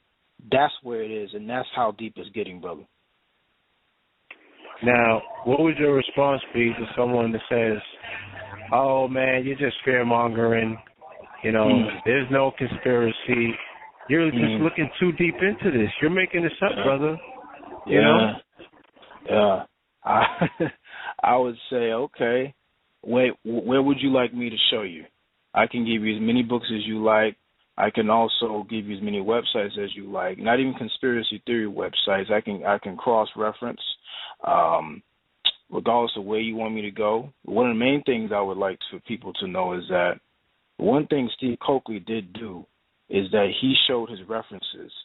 If a person is a skeptic, I will sit them down and we will watch this together to show where he got his paperwork from and where the newspaper clippings was coming from. Because remember, a lot of those recordings that he had, the VHS tapes and everything, his lectures, he was showing newspaper clippings and magazine clippings, and he was connecting the dots. So a lot of his information, knowing that he was in the political scene and he was in the political office, he was working in politics, he showed exactly where he got this information from. He was showing that, he had to gangster a lot of his information. He showed his actual proof. It's different lectures to show where he into Boule chapter meetings and confirm certain things inside of their meetings. So if people would like to go online, I will show them all the proof and sources that they need. It's no problem with me at all. Just ask yourself again, if a person is unbeknowing or they are a skeptic, which is usually through fear. That's the usual response through fear is, I don't believe it. So I'm just going to, ridicule what you're saying. If that's how they feel, then let's just deal with music again. Explain to me how we go from KRS-One to Young Thug. How did that happen? Explain to me how we go from education, was one of the foundations, or now one of the foundations of hip-hop, to a point where we become over-sexualized as a group of people in our own culture. Explain to me how you're having a group that everyone knows is the Bilderberg Society. Everyone knows who the Bilderberg Society is. And also explain to me how we're dying off left and right, and that's not genocidal. Explain to me how that's not genocidal, how we lost over almost 1,100 people in 1 year. Melanated people, over 1,100 people died last year. And if you connect the dots to the genocide that was ordered from the executive branch of FEMA, and you're telling me, oh, I just made that up, okay, well, good. That's fine. I tell you what, I can show you, give you, what you do is you give many people, so you give people as much sources as you possibly can, because at the end of the day, it's all about what you can prove. And that's fine. But the problem is that as long as a person is skeptic, that is just a sign, again, of fear, and they are now wasting their time of being prepared for what's going on. So at this point, we're getting to a point where it's no longer about convincing anyone of anything, because it's not about belief, it's about knowing. And this stuff is out there. One thing about our people is we don't believe it unless the white man says it. So I tell you what, depending on the type of person, a lot of times, even brothers in the conscious community, well, let me see your sources, because then you want to verify if a white man said it or not. I tell you what, let's go online. I'll look up a man named John Todd Collins, a man that talked about the fact that they used to do satanic rituals over the masters of the music, and he ended up, and he was part of the Illuminati and left, and he ended up being put in a crazy house and converting to Christianity and end up being killed. That was his life. It's a white man. And that was what he had to bring to the world, was the fact that, no, these are families. But their whole point was to control the masses of people. So whichever source they want to use, I can take them there. It's up to them. Is it possible for unorganized people to ever come against people that are organized, even if there's a small, minute amount of those people? If we're talking about these families, and these families are bonded with a plan, agenda, a 500-year outlook as to where they want to take this thing to preserve it, can anything that's not organized on that level ever rival that?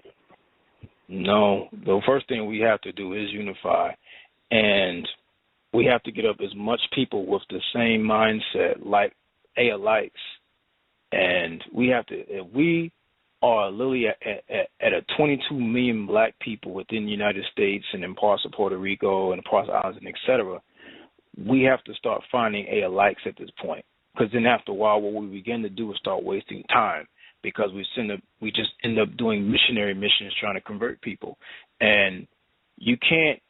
One of the main things that we fall victim to is religion.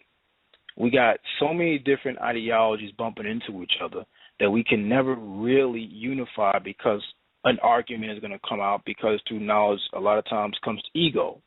So you can't really unify.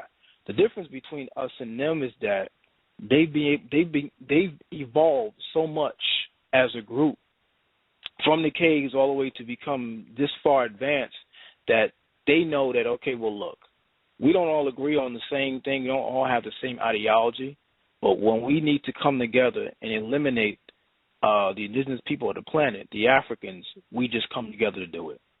Whereas with us, we're trying to prove this is right, this is wrong, I believe in this, we were here first, we said this, and this is the language, and this is my math teacher, I'm that math teacher. As long as we're making these mistakes, as long as we're doing all of those things, then we will continue to be eliminated on a genocidal level.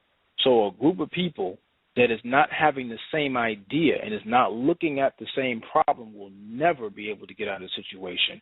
So we can put ourselves in any situation. We can. It's always going to be. The thing is, as long as certain people are around that don't want to come together, will never come together. We have to be able to get to a point where we say, look, I agree on this. We don't agree on this, but look, we do realize that we have an enemy that is trying to get rid of us.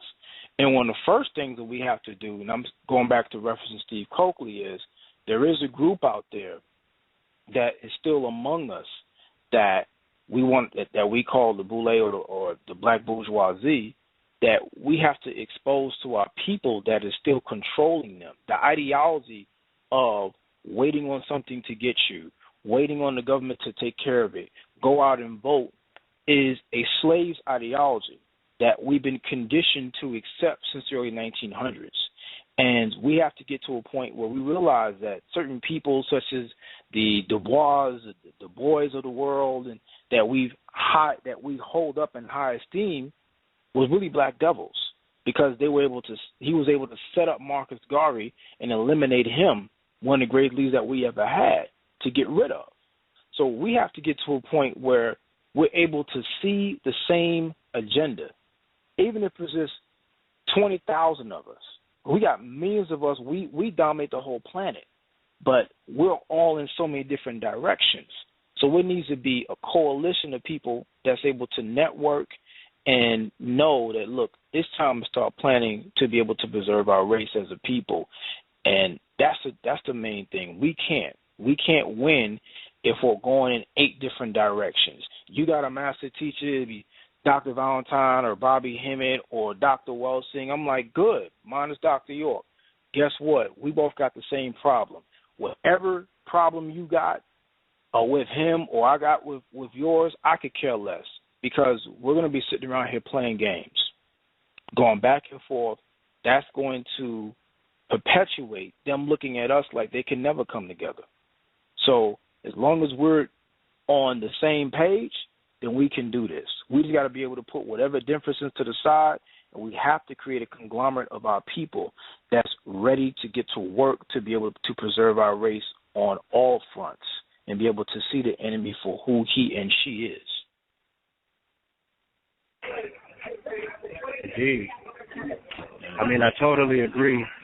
I just want you to, because it seems to me as if, you're very mindful about how things have changed in regards to patternized thoughts and groupthink and all of these things.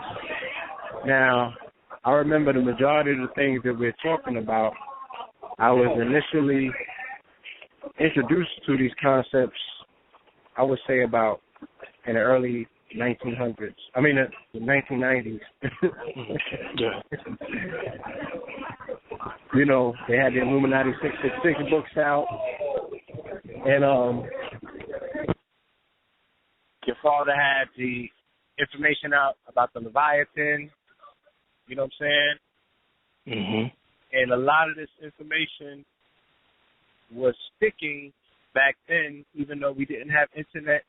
There were too many ways that we could go about verifying what it is that we were hearing, other than the primary sources that they provided, and then in the age of media, after the whole Pale Horse, then you get Alex Jones and things of that nature. Right. And, it started to become a little bit more scripted. And then there was an explosion once the internet hit of conspiracy theory by way of, Illuminati and hip-hop. you know, right. where now we go 100 patients backwards, where if someone is showing a pyramid and the all-seeing eye, that's Luciferian, that's the Illuminati. But we were dealing with high-level metaphysical information 4 or 5 years prior to that. So they introduced these mundane concepts to the masses, and they created confusion by way of all of this conversation. It pretty much was mitigated on anything concrete. So they used a tactic to sway the community and to create all of these hybrid think tanks of actually, you know, niggas think they deep, you know what I'm saying? They're like, oh, you don't know what the eye on the pyramid means, no. You know what I'm saying? Right. And that's kind of like where information and consciousness has evolved to.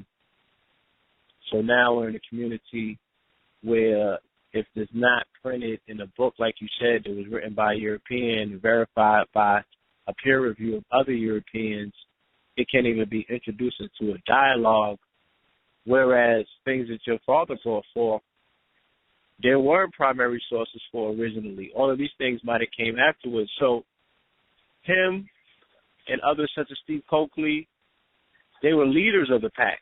You know what I'm saying?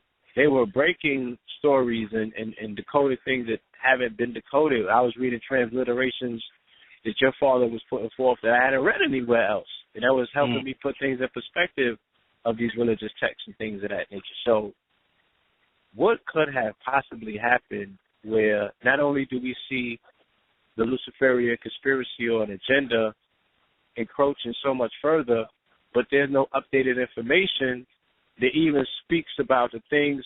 Like I remember when I was reading books and they was telling us about the Metro passes and shit like that, and they was talking about Easy Pass. They was exposing all of these things, and people was like, oh, that's just a conspiracy, man. They're not going to do nothing like that. Right. Everything that we've seen in those books damn near has came to pass. And they're part of modern-day society technology-wise. Right. You know what I'm saying? But yet, it seems like people stopped writing books or, you know, their hands went cold.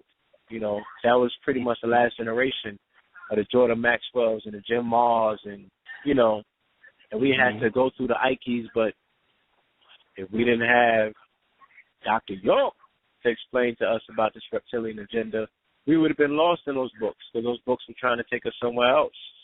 You know, they were looking at it through a calcified perspective. Right. And they were speaking about things very literally that might have been a lot more symbolic or figuratively, you know, when you look at it from our perspective. So what could have possibly happened where people are so far off of the mark that these people are almost able now to operate in plain view and with no repercussions whatsoever, because now it has become part of pop culture? Fear. I think the main thing is that once we realize that has done what he's done, you know, we realized Coakley was killed for the information he put out. We realized my father was incarcerated for the information he put out. The Luciferian Conspiracy, the book itself, it hit the names. Again, it touched the names. The thing is, name the names. Professor Griff, house was burned down. He named the names. When you start naming the names, and the people are looking at these things happening to those who were naming the names, and these people are getting eliminated, or almost getting eliminated, almost getting, you know, killed. When even with Professor Griff in the late early 90s, when he was quoting The Secret Relationship Between Blacks and Jews, a book that the Nation of Islam put out, they went after him. He ended up getting put out the group. He was getting sprayed at, getting maced, getting shot at.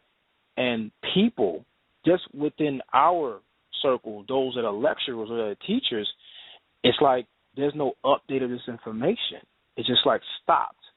So we're like at a point where Rec 84 needs to be talked about, but the people who are quote-unquote lecturers, it's not to knock anybody. When you see something, it's like in slavery. In order to make a slave be obedient, you got to sacrifice another slave in front of them so that they all know how to fall in line. So you can look at a situation and say, wow, I don't want to end up like that. Well, let me play it safe. Let me keep talking about things that are going to just, I'm just going to go through the motions with this Kemet thing. I'm going to go through the motions with this Hebrew thing. I'm going to talk about this more thing over here, which is nothing wrong with that. But there's no longer, you're not, as we want to say now, bang on the beast. We're not banging on the beast anymore. We're just banging on each other, which is, it looks nice, and it's like we're just a back and forth game. But at the end of the day, we're not going at the enemy because we've already seen the result of going directly at the enemy. So we're saying, well, let me not do that because, hey, look, I'm trying to stay here. I don't want to be incarcerated. I don't want to be killed. And so the information, because no one else, I got a mortgage. Yeah, I'm trying to see my kids graduate. I got to make this money, and I got to continue doing what I'm doing because if I'm gone, then hey, so let me play it safe.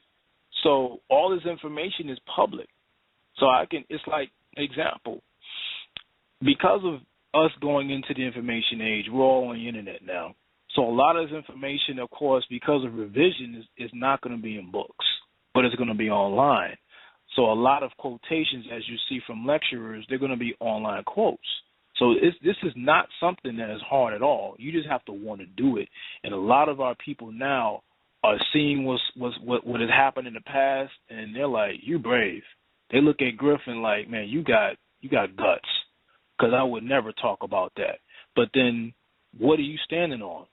Because the people need to know exactly how far we've come. And you can read Luciferian Conspiracy, and then you read 666 Leviathan, and you're like, wow, like he was talking about this 10, 15, 20 years ago. Where are we right now? How far updated are they? And you have to hold the people accountable that's talking all this talk. And if you're not the first thing we need to do in terms of coming together is holding our teachers accountable for what they're saying and not saying. Because if you're not shooting yourselves, as we said, as Nas said at Leviathan, what exactly are you talking about? It's not a sense of urgency. We'll talk about it or we'll hint on it, but we're not going to go completely at it because I don't want to lose my following. And what is it really about? Your following or the truth? Because it's about the truth, then you will go directly at what's going on. If it's about your following, then you continue saying the same thing over and over, and the people will be still subdued by your own pacification process. Because you end up becoming an enemy yourself if you're not going directly at what's going on right now. Because that's what needs to be known. So it comes down to a fear.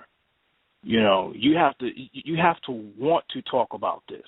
And if you don't want to, then you go right back to what we've been talking about for the last what's the feeling in the air is everyone's in the Kemet now, as opposed to, okay, that's confirmed. Now what are you? Or now what do we need to know about what's going on right now? What new virus have they put into the air? Are they ready to inject in our babies?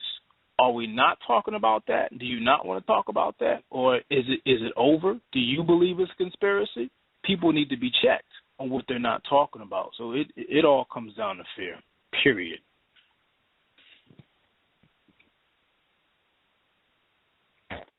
Man. Oh, boy. Sad state of affairs because, I can see that, you know what I mean? There's a complacency and there is an air of like the dog chasing its own tail, where they're ignoring the writing on the wall. And like you said, these people have names. There is indictable offenses going on out here, but yet there's no person where these charges. Everything is so much, we want to persecute and find out who did that to Tut. We need to bring their family member up on charges. Let's go in the time machine and hand down an indictment, but Yeah. For real, like I tell you, we're gonna build a time machine just for that. Yeah, like yo, the Jews would find somebody as old as 100 years old and put them in jail after the Holocaust. They just did something like that. There was somebody 90 plus. I know. Got life. Yeah. Finished them. You know what I'm saying? So got life. And I think that 90.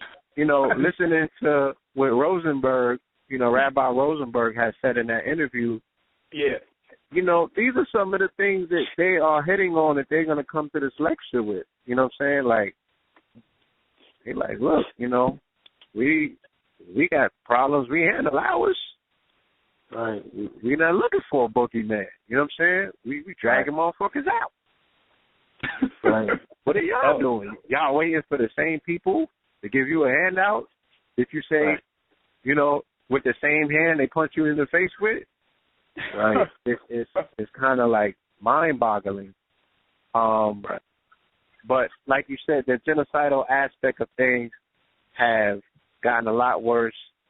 A lot of the names that were in these texts at one point, they're out in the front right now, and you know, they're part of actual designs and programs. Like Kissinger's still on the scene, and Zbigniew Zabriskie on the scene, and you got the Clintons back on the scene, and Trump's on. All of these names, all of these people from that epoch and that era, you know, who either was directly involved or their family members to some extent, are now all main players, you know, and conspiracy has been commercialized to a degree where they took all of the sting out of it, so it's almost like romanticized.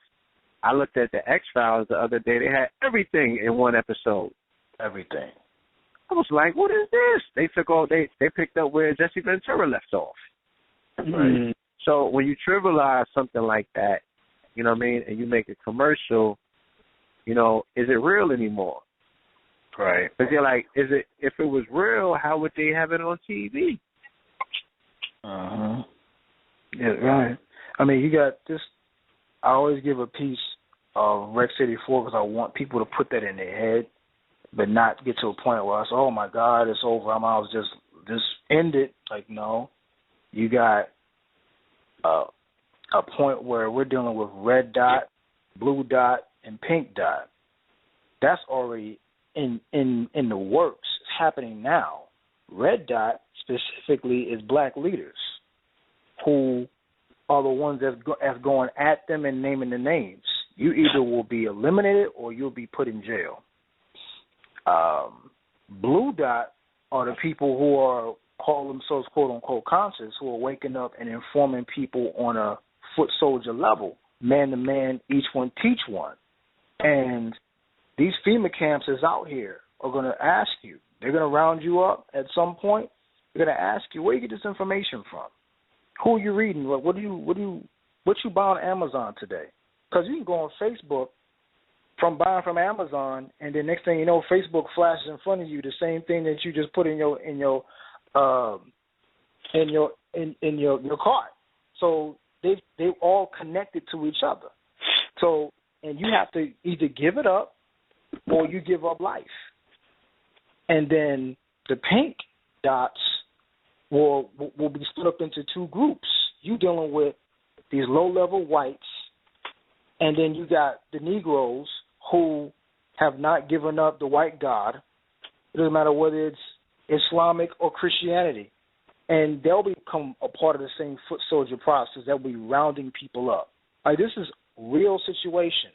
And if you're not already at that level where you're saying, okay, wow, what level are we at this point? What region? Because it's broken down into regions. You know, you just say, okay, let me go ahead and leave this country. It's like, no, you can leave the country, but at the end of the day, this is a world-dominated situation that needs to be pinpointed, and you have to be able to come together and settle all your problems, get rid of all those problems, and say, well, listen, this is something that's going to affect everybody. That, you know, like you said, you put it in a movie. You put it in the movie Red Dawn, Terminal Salvation. camps where they just round up bodies and use them for whatever they want to use them for. They've been trying to infuse with our melanin for the last 500 years, even since slavery, when they would take slaves and they would infuse with slaves, or they would break up body parts of slaves and find ways to infuse or take away part of their melanin and break down their body, find out what a pineal gland. I have no idea. They did not know what a pineal gland was. They just found out within the last 100 years or so. So they've been studying us for years. The problem is we want to learn so much and get our ego stroked, and we don't study our enemy. And because we're not studying our enemy, we don't know how they're moving. It's like they're the ones that's playing the chess, and we're stuck in a maze bumping into walls, constantly bumping into walls. And that main wall that we keep bumping into is the belief of what we think is going to come get us one day. And if we learn to break that away and just say, look, take the label off and just say, I'm you and you're me, but we're both facing the same problem. What are we going to do about it? Because they already know that they have to, because of the year 2043 to year 2053, when their numbers will be depleted literally by 40%. So they have to find a way to survive on this planet. They're facing, as Dr. Walsing says, genetic survival. And they are trying to fight to survive. At the end of the day, they're facing extinction itself. Because how can you be a people who deserve to be on the planet when you can't even survive between the earth and the sun? So they got to find ways to either marry up with us. After marrying up, extermination. And that's the process is already happening. We just have to get to a point where all of the foolishness, and as a brother said, chasing our tail. We've been chasing our tail for years because people who have steered us in the direction of the beast, of the enemy, are no longer here. So the few that's talking about it is not even being recognized for what they're saying. So it's cool. That's why I said Kemet now has become a fad. You know, to be Moor is now to become a fad, whereas at one point you literally went from being a Moor to having your own constitution, to having this, to having that, to having this, to having land. It's now just something that you claim.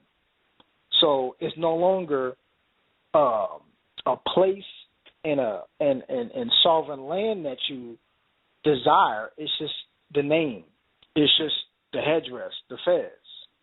So, right. It's just the collective group affiliation. Exactly. Like, oh, I got my fez ready. Y'all gonna take pictures? I got my fez on. Yeah, I'm good. Sunglasses, beard. That's it. Check. Yeah. You know, that's what made me really, you know, like I said, I've been looking at Coakley for a month now, and he was serious. You know, it was about exposing it. It was about naming the names. It was about leading the people because, again, leadership is based on a collection of aspirations and agenda of the people, not the other way around. You don't be a leader and teach and tell them what their agenda should be. But they have to be able to have the same idea and know who the enemy is before you can really move forward. Other than that, you're just wasting time playing, you know, ego games. And I don't even get involved in that. I'm like, what are you talking about relevant? Okay, I mean, let's just keep moving. Until you talk about something relevant, then the conversation is going to be short. And that's just real because we got to, the time, like I said, the time for games is over. We got to be able to see exactly what we need to move forward. We got to, at least the first thing is take care of our physical health because you got soldiers that they're going to use for us, against us, that is 10 times stronger than us. These UFC-sized crackers is going to come at brothers in the conscious community who's wearing 300 pounds of meat fat walking around. And you're more worried about what the Bible says about what meat you can use and what meat you can eat versus this white boy who can punch a hole in your chest with one fist. And they're being trained in these camps to handle you. And if that's not being talked about as well, then we're still headed down a road of problems.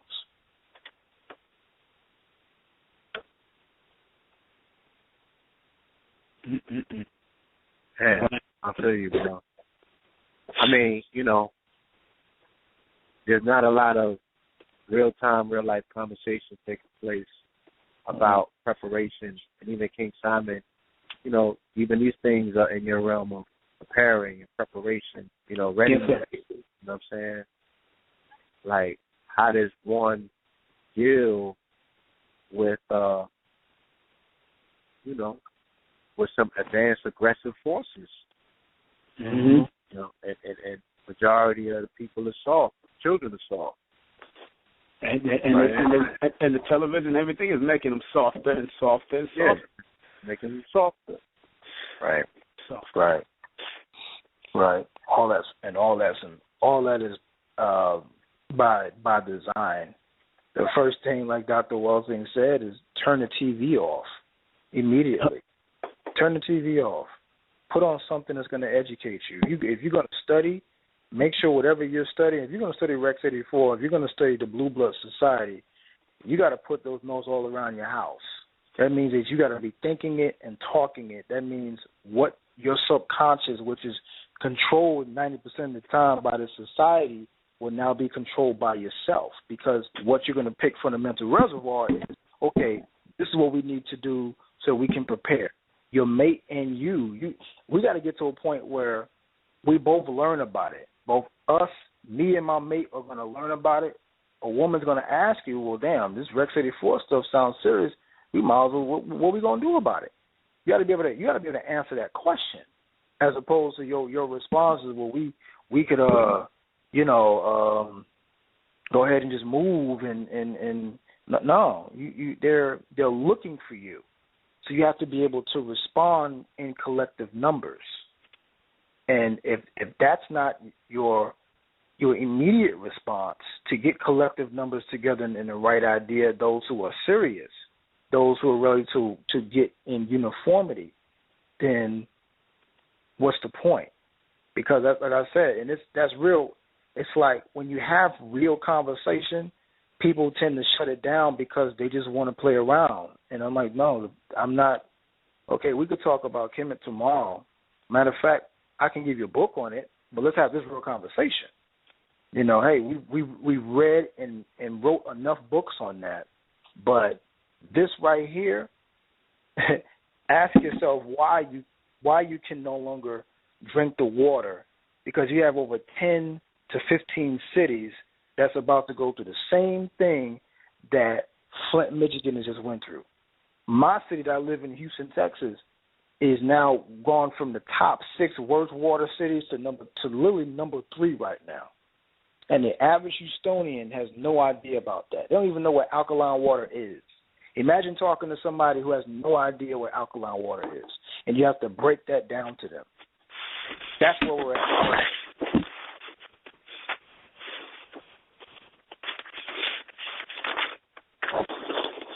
It's not. Yeah, I agree. You know what I'm saying? That we get a lot of indicators that people are taking the litmus of society and saying, more people are waking up. Right.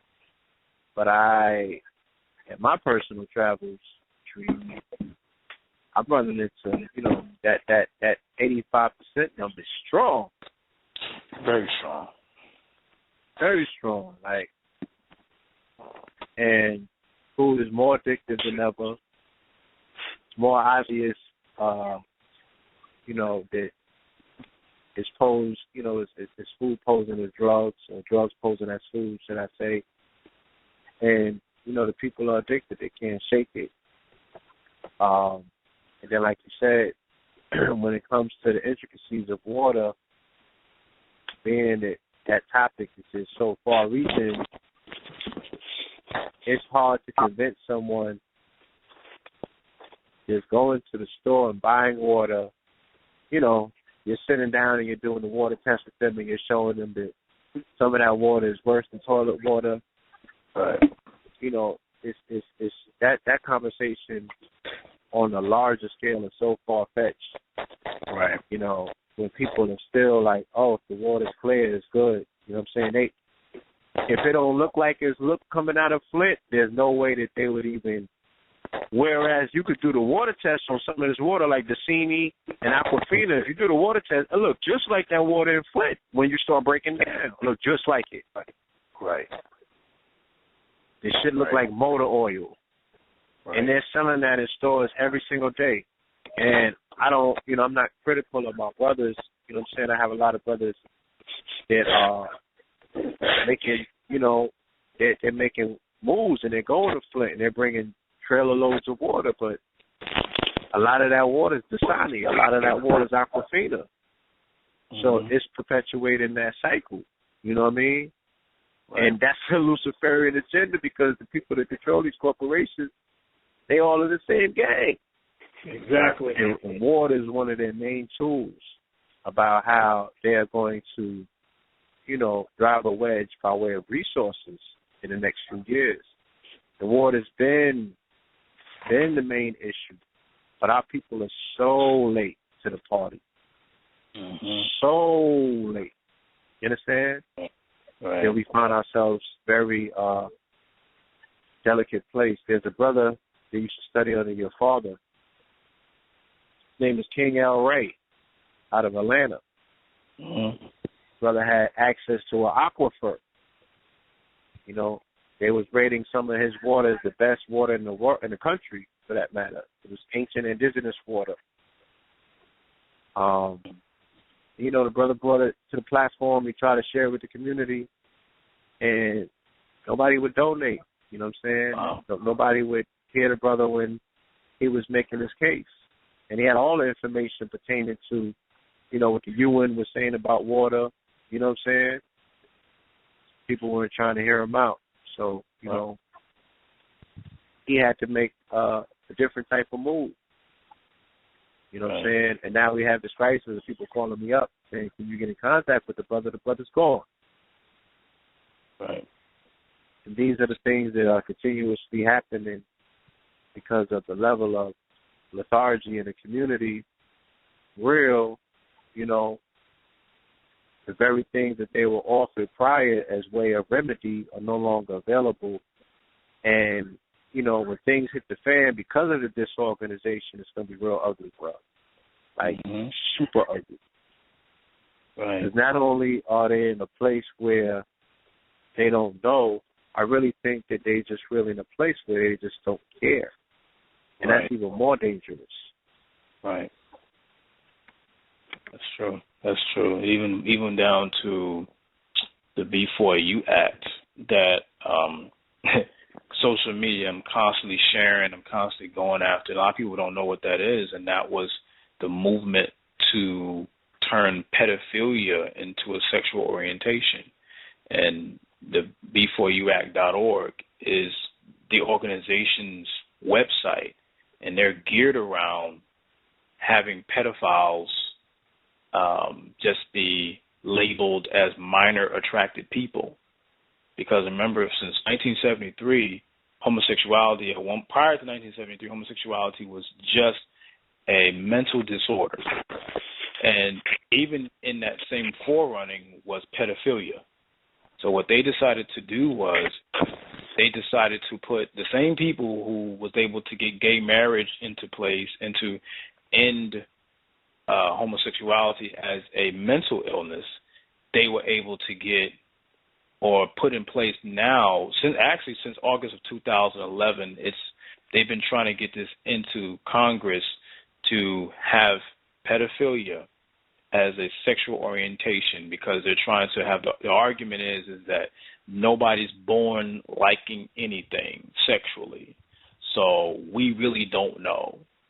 No one chooses that, So it's a form of confusion, but now that's the whole point of Luciferians creating what we call the deep web. And the deep web's whole purpose was a place that, not only you can buy stuff on the black market, but you can also find children on the black market. Yes, you buy children, right. Yeah, you buy them and find them. Yeah, you can log in, you can go into rooms and see child abuse taking place. You can see snuff films and live. You can make requests. Red, are you there? Can you hear me? Hello? Can you hear me? Yeah, I hear you now. Oh, Okay. Yeah, he's talking my language. That's interesting because I was just about to ask you if you knew about the dark web when you started getting into the Luciferians. So yeah, that is something, family, that you have to go and research immediately as soon as you get off of this call. Don't research it in the realms of being afraid. Research it like Steve Coakley would research it. Research it as a researcher. Do this simple, common sense knowledge. When you go and research it, it's going to say the government has created an off-the-grid internet. It's not the internet that you think. It's an internet that you can never find. It's not indexed in Google. It's not www. It's a whole nother dark web. This is, they say that 3% of the internet is indexed. 3% of the knowable internet is with the shit that we know. That's 3%. The iceberg, everything underneath is the dark web. Now, the government created the dark web so they could communicate, because remember, family, the internet in itself is a military operation. It was militarized, it was weaponized, and it's a military operation, so it was created by the army. Now, the same place where the thousands upon thousands, remember, the missing the missing persons counts is in the hundreds of thousands. The government is getting caught in child pornography stings and all kind of things. There's all of these articles that talk about the scale of the child pornography, but it's more than just the child pornography. It's the stuff that you see, the Zionists and the others. They're pointing it out. They're showing you that this is the stuff that they're doing. They're telling you about what they do with the rituals and the children. Steve Coakley told you about why they're taking the babies. Many other teachers explained that. York explained it too. So now you have this people, these whistleblowers are trying to tell people there's a huge underground network of Luciferians. When we say Luciferians, we're talking about a people who devour, all right, a group of people who receive their energy from devouring. In the act of devouring, they say that we are all devourers because, remember, we eat meat. The majority of us, we're not herbivores or fruitarians, we're carnivores. But they said they're at the top of the pyramid of devourers because not only do they eat humans, but they eat the energy, they eat pain, they eat off of the negative energy that they emit from destruction on the planet. So this underground they actively feed off of trauma, of which there is an enormous reservoir of available energy on this plane. So he who could tap into trauma as a food source is going to be the strongest beast in the jungle. Thank you. Because remember, I saw the Valentine video. Valentine said you don't grow from eating. That process of eating food and digesting it and that being the source of growth, that is a myth. Because he says if you look at the roots of where the tree is, it doesn't collapse the ground from eating, from pulling from it. It's not pulling nutrients out of the dirt and making it weak because it's hungry. Right. Human beings absorb sunlight. Human beings are absorbing air. Human beings are absorbing energy. Let's do a fact check. Remember when you went on your YouTube binge and you found yourself not hungry to eat regular food? What was feeding you? It was the information, the light code. The light was feeding you. That was nourishing. I'm going to hit my L for those who indulge, and I'm going to watch this 8 hours of YouTube. Honey, do you want something to eat? I'm already eating. I'm full. Right. So it's the energy, whether positive or negative. So let's wrap it up about the dark web. But it deserves its own show. It's that intricate. It deserves its own show. There's pros to it and there's cons to it. But a lot of the missing people, if you want to get on your X-Men, your superhero shit. You know how dudes be running around with the tight. I mean, y'all halfway there. Everybody that's young thugging it, y'all damn near superheroes. Y'all tight enough. You know, start rescue. You know, you got to help these people because they're killing people on the dark web. Like you could pay in Bitcoin to have someone tortured to death. Right. There are rooms where you go into and there's live streams where they're doing things to children. And black women are tied up like them hog ties, like you could see on that, the niche, the fetish porn and stuff like that. A lot of black women from Backspace and other places are on the dark web. When you research it, that's the information that you will receive. But on the other end of it, all that whole shit is government. That's your secret government. That's your dark government shit. That's the real underbelly of what's taking place. You will be exposed to that. But there's going to come a time where you're going to have to go on the dark web to communicate. Now, anybody that saw the Matrix, in the beginning of the Matrix, Neo was navigating not the web, he was navigating the dark web. He was on the dark web. He was on the underground. Remember, he had to put a special contraption together. They call it the Tor, the onion router, in order to go underneath. And what happened? He heard Neo and Neo and Trinity, the same way that you're hearing Red and the Blue right now. You're not seeing us. You hear us. This is that dark. And then he was selling drugs on the dark web. Facts? Right. And the dark web rose into prominence from what? The Silk Road, the drug site. The underpinning of the dark web is, nigga, you could buy a rocket launcher. You could buy everything that you want. Everybody talking about they want to get busy. That's Kmart for that right there. They have Facebooks for hitmen. Talk about it. I don't want to talk about it, but talk about it. Okay? Mm-hmm. You could put coins up. You know, you could put your Bitcoins up and you make some things. Right. No, that's real. That's real. Its biggest thing is the fact that certain websites have our children connected to specific pedophiles, that they have the addresses, you know, of specific children, black children specifically, that they have the address of these kids and they're spying, and they're able to watch these children coming home from school, leaving their home, going to school, and the deep web keeps track of our children like that. And when we talk about the B4U Act, it getting to a point where a man, an old rickety cracker, could take 45 years old, could take our children that's 10 or 11 years old, and you can't prosecute because, hey, I'm just attracted to minors. I don't know what I'm doing. Yeah. And that's literally what that's saying. That's what the B4U Act is about. You can't prosecute no more. You can't touch him because he's just attracted. He didn't act on his attraction. He just wanted to have a conversation. That's what the B4U Act is for. So regardless of how far it goes, and then they can turn around and say, what if your child was attracted to a 45-year-old pedophile? You can't say, well, he's not in control. Well, you can't say he is or he isn't. He or she isn't. They can clearly take away the responsibility of us as a group over our children, and now the Zionists, the Luciferians, have control over your children sexually.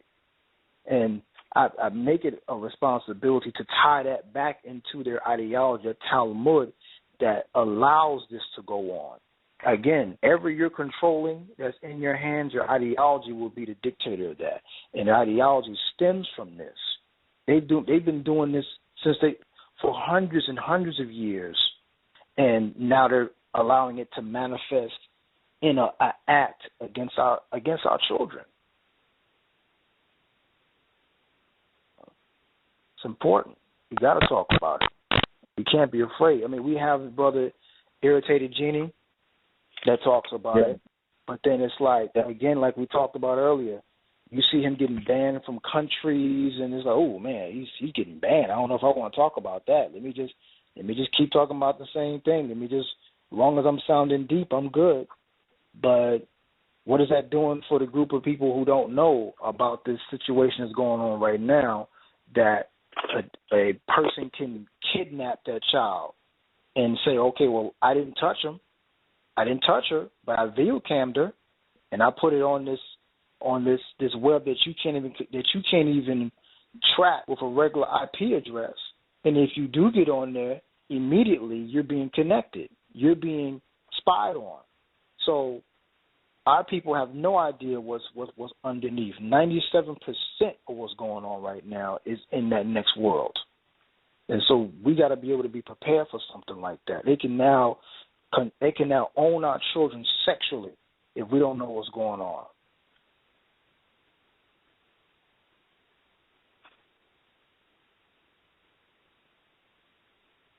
Bro, that's crazy. You know what I'm saying? Utterly ridiculous. And, you know, what makes it that much more crazy is that it's taking place. Everything that you're saying, sexual. You know what I mean? And there's a lot of willful compliance with distractions to not talk about the real stuff. In this age of technology, the same diabolical being that they keep ranting and raving about is the same person that they're depending on for their food, clothing, and shelter. And this is the result that we get out of that. You know what I mean? That nobody really wants to upset it all. By design. So, you know, where do we take it from here? Because we know that there are new names in the hat. You know what I'm saying? We know that there are new agendas in play. You know, a lot of the people that we're talking about and mentioning, they were operable when your father was out doing his work. Right. Who are the new players? What are the new names? You know what I'm saying? Right. How are we going to get around to that? Or is this thing too far gone? Like, I don't recall too many. I've been in a lot of lectures, and now that you got me thinking, and I'm, you know, the wheels are turning. I don't recall seeing too many lectures where people were really putting up addresses, names, you know, because if it was a black person, give me the name and the address. Where they at? You know, we hunt our own down, but nobody is really stressing like, yo, who? Just give me, you know, like give me some intel on something. Right. These things are not even really being, you know, it's not being talked about. And they give you manufactured, they give you prototypes and archetypes and entertainment. So we tend to forget the real, you know, art and our real life are beginning to become juxtaposed. So they'll give you a supervillain like a Trump. Mm-hmm. You know, a character. Like, remember, he was on TV. He's an entertainer. You're fired. Like, all of that. That's the same guy as, you know what I'm saying? He's going for president, and he turned into Hitler on niggas. Right. The new season, he went Hitler. Yeah. Now you're all fired. Like, he's really about to fire some asses. Yeah. You know? Executive order. He went from the apprentice to the Führer. Right. So it's very interesting what they do, but they keeping us distracted from real people in real places. I'm in New York. They're in the same, a lot of them around. You know what I'm saying? You know, and that always, I'm like, yo, it's crazy how dudes can ride down Lexington, you know, or Lenox or Malcolm X Boulevard or wherever they've been putting in work for hundreds of years. You know, but the era of Bumpy Johnson, they would go and see things, you know, they would go and make things happen. Mm-hmm. You're just dealing with a whole, like you said earlier, there's a level of fear. There's a level of lack of what's really occurring is there's a community, a new community that doesn't mimic a community that existed before, because in the community that existed before there was a level of organization, regulation, foundation, and structure. You understand? Right. It made people, it forced people to play their position. You couldn't put the uniform on until you put the work in. You couldn't put the uniform on and not do, like if somebody puts a police uniform on and somebody runs past you with a purse in their hand, nigga, you're the police. You feel me? You can't say I wasn't the policeman. So if you put the all black on with them boots on, there's a certain amount of work that's your uniform. Play your position, play your part. You have a part to play. There's a lot of people that are not playing their parts, so all of the parts are messed up right now. Voltron hasn't come together since I've been in the community. I've been attempting to do it. I've seen it on small levels, but true Voltron, you have not seen all of the parts become resurrected and come together. That's the movement. And what a leader will do is a leader will lead all of the parts together. That's a true leader. And I don't know if a lot of people could qualify for that. True leader will put the lions together and form the Voltron. That's really what we're missing. You know what I'm saying? Bomb myself from it.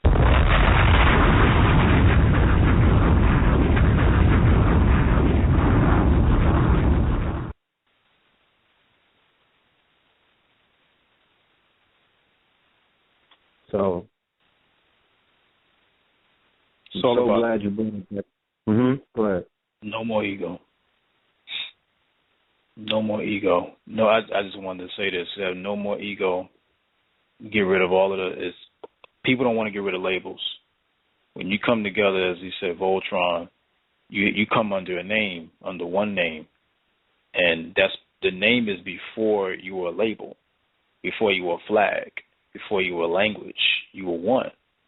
And that completely tips the scale of the Luciferians because they're a minority, a racial minority, literally. They're literally just a handful of them, but they're controlling the world's population. And all you need to do is find a way to say, okay, well, look, the accountability has to be brought back in place. As you said, there's no more accountability. There's no checks and balances. There's no, okay, what is your agenda and what is your reasoning for being here? What is your purpose? What are you trying to do for the people? You see what's going on, so what is your solution? That will make people either go into or they're going to give you a real answer. That's what it comes down to. Give me a real answer of what you got going on and what is your real response to this. If you don't have a real answer for this, then you're just a waste of time. But if all you're about is the same thing, then you're just pacifying, and you can put that in your own mouth. But we got to move on and get this problem solved. Well, can I read an article real quick to back up some of the information that you just shared with us? You got it, bro. All right. This article was published in June of 2013. It said, first time in history, white deaths outnumber births in the U.S. Deaths of white people outnumber births for the very first time in U.S. history, the Census Bureau revealed Thursday. The census predicts that significant drops in birth rates versus death rates will be regular by 2025. The new 2012 annual census calculated birth minus deaths as of July 2012 and saw a decrease of about 12,400 people out of 198 million non-Hispanic whites in the country. Several demographers have pointed out that no other racial group in the U.S. experienced a similar drop. Such a natural decrease within the white population is the first of its kind and was not even observed in the U.S. during wars or depression, the Washington Post reported. Do you hear them talking about that? Okay, are they doing CNN specials on that one? Are they not reporting that they're the endangered species? Was that, they gave you Mike Brown, or they gave you one person, one shot. Victims. They build it up to be a victim, not a martyr, not a victor, a victim. But I just shared with you in 2013, they went backwards, and then they started to turn up on you more so. Right? Like you talk about the 1,000 deaths that occurred last year. They're in offense. Right. As Dr. Frances Cress Wilson so eloquently explained in her magnum opus, the ISIS Papers. In the age of ISIS, the keys to the colors. We have to make this required reading amongst all demographics, schools of thought, knowledge, disciplines, whatever you want to call it. Y'all know who I'm talking to.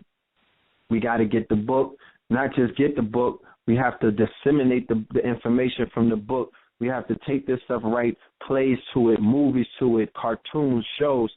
This has to be a definitive source reference for the creators and everybody that's out there. She gave it. She laid it out. Right. She did. So. She did. You know. She definitely did. Brother. Peace. Yeah. Peace. Can you hear me? Can I mention that he's going to be at Nicholas? Can I mention all of that real quick? Yes, please do the King Simon. Let's go. That's a new dance. I'm gonna do that dance, brother. I'm gonna create that dance. All right. Just want to remind everybody that, of course, Ali York will be in Nicholas, Brooklyn this coming Sunday, February 14th, and I believe he's supposed to be doing Sunday TV tomorrow. Correct? Supposed to. We need to touch with him. Okay, yeah, I think he's going to do Sunday TV on the street. If he's out there, it might be in the studio. But my brother will be speaking on the Luciferian Conspiracy, a PowerPoint presentation with questions and answers.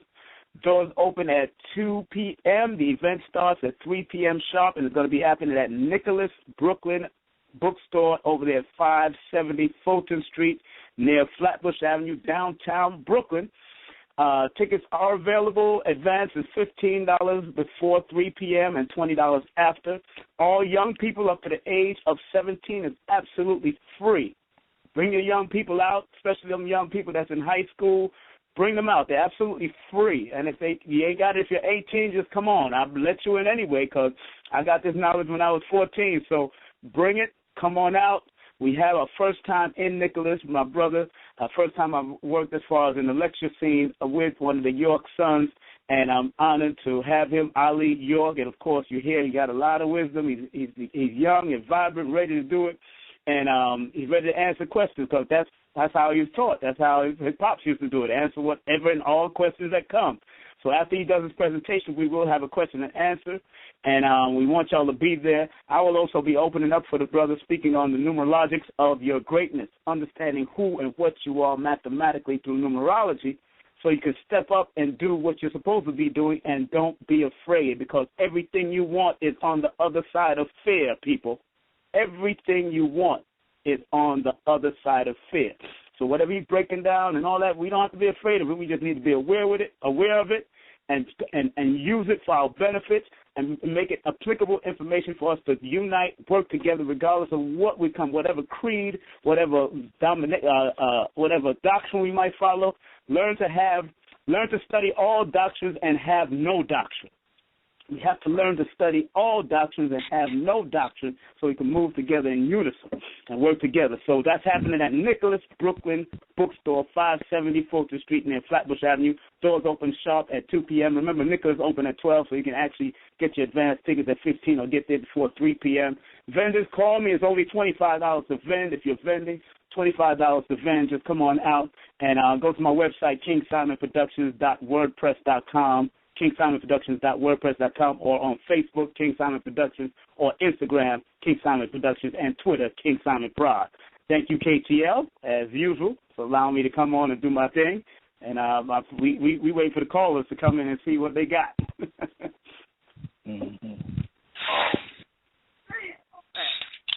Indeed. Yes, sir. Let's go to these callers. Let me open up Blue's line. Blue, you there?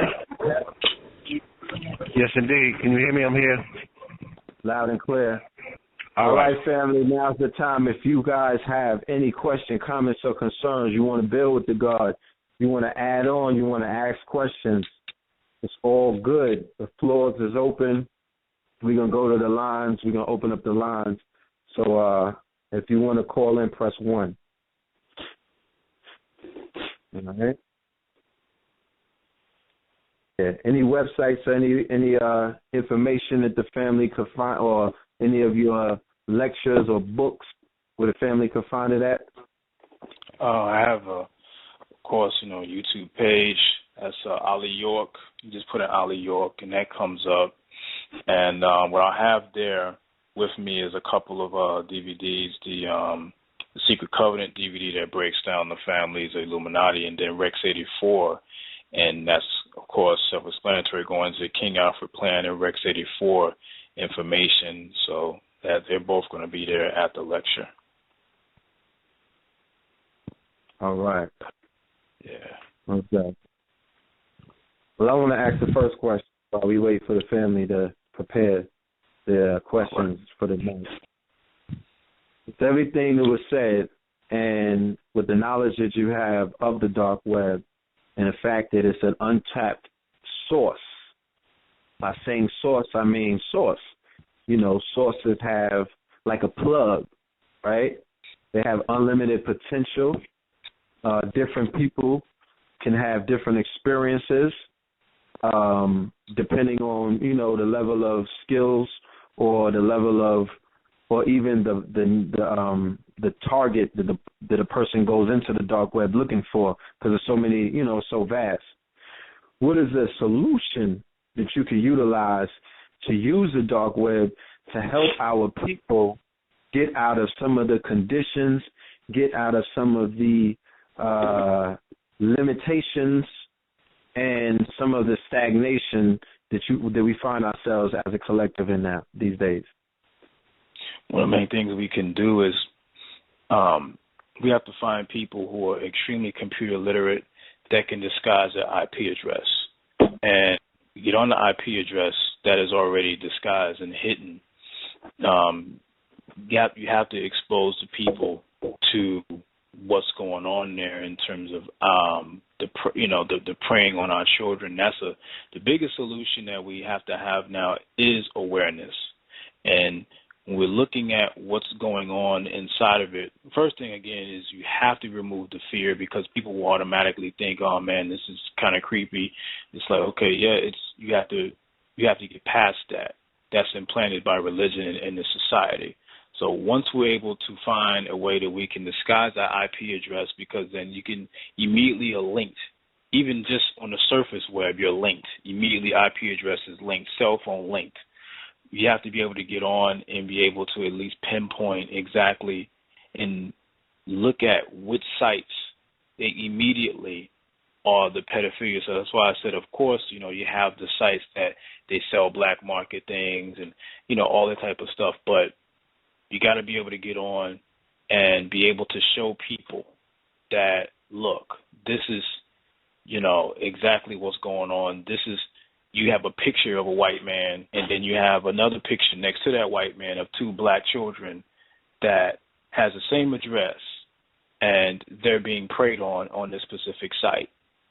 And that's the thing. We have to use our people that are great in the tech world that is able to get on and be able to be unseen, so we can navigate through it and just be able to see exactly what they're doing and exactly who they're preying upon.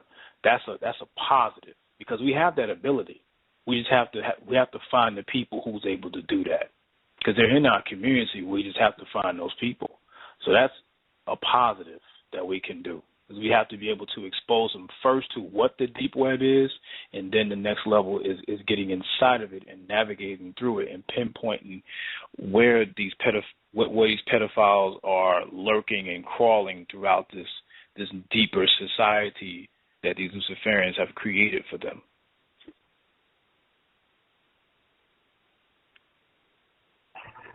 Yes, indeed. I mean, that's definitely a noble calling out there for our tech specialists. I'm saying, like the brother said, you got to get past the queasiness. You got real life assignments that is needed. You know what I'm saying? Also, the harvesting industry, you know, a lot of that is taking place online, also led by the Zionists. Organ harvesting community, to be exact, just in case the family don't know what we're talking about. You know, there's a black market for your body parts, and it is a burgeoning market, you know what I'm saying? So all of these things in reality are taking place while we harp on slavery from 500 years ago, or, you know, the Commission's beef with the Hyksos from 3,000 years ago. Real life traumatic situations are taking place on our watch, right under our noses. And like you said, the least we can do is snoop around, you know what I'm saying? Get this information and protect the babies. You know what I mean? Like, let the family know you've been tagged, you know what I'm saying? Some diabolical beast got their eyes on your babies. You know what I'm saying? Like, we need to do something about that. Right. And going to what you just said earlier, just now about the organ harvesting, you know, HARP is a part of FEMA. You know, all that is connected. And the organ harvesting is in the deep web. You know, you got these stars that is funny. Black people are happy to see white stars with black children, not knowing that these children are being used for genetic purposes and trying to bind themselves with whatever they can diffuse or, you know, take part of their genetics and infuse with them and connect themselves to these black children. And all this stuff is not just with Angelina Jolie or Brad Pitt or Madonna. These are other, you know, it's like take it to the next level of Rockefeller. David Rockefeller, who's over 100 years old, had over 6 heart surgeries. And all 6 hearts are coming from black people. So they know exactly when a black person is about to die. They know, okay, it's time. Okay, this is going to be Rockefeller's heart. That's a form of organ harvesting, because they know, okay, he's at the top of the food chain, you know, for be able to connect himself to this new heart from our people that we're not paying attention to. So now a black child dies, black man, black woman dies. There's parts out there that's being given to this group of people, and not just that group, but just the race itself, because they're facing extinction, because they're at a minus birth rate. So they need whatever they can to survive. These are vampires that we're dealing with, not just regular good old boys. No, we're dealing with people who are trying to do whatever they can to stay, to prolong their existence. It's very important. Why do you think that level of their nature is missing on our people? What could have possibly happened where we let our foot up off of the gas, and what you're saying could even be questioned at this point? We allow a fad to control our consciousness, because we took groups and then we made them commercialized. And then those groups that became commercialized became the forefront. Like, we'll take, you know, of course, my organization, you'll take, you know, the Wapians, then you'll take the Moors, and you'll take the Hebrew Israelites, and you'll take those that's under committed science, and they became the central focus. What group says what? But then in terms of the complete current things that are going on with our people, that began to become the minority. It began to become what type of representation and the clothes that you're wearing, and it began to become now controlled. Consciousness is controlled. It's controlled, and it's now becoming profitable. What you look like, what clothes you have on again, and what you're talking about is controlled. It's now, okay, how big of an unk you got on, and it's now decided upon exactly what road that we're leading into based upon what they decide. Because, again, we have been conditioned to the point where we follow whatever they like. You know, they choose Egypt, they choose to put that in the museums, and we say, okay, well, they're in the museums, so let's go ahead and teach about that. Or they're taking that from us, so let's talk about it. Let's talk about it then. Now let's talk about something that they decided to talk about, but prior to them talking about it and prior to them trying to own our history, we weren't talking about it. So now we're trying to bring something to the forefront that has already been established. So we're basically running backwards instead of completely dealing with exactly the current events. So it's now still becoming a controlled environment. You know, it's about who has the most knowledge, as opposed to, and this is personal observation, and this is just something that I'm seeing, because again, it needs to be completely talked about. What is the new news you have to bring up?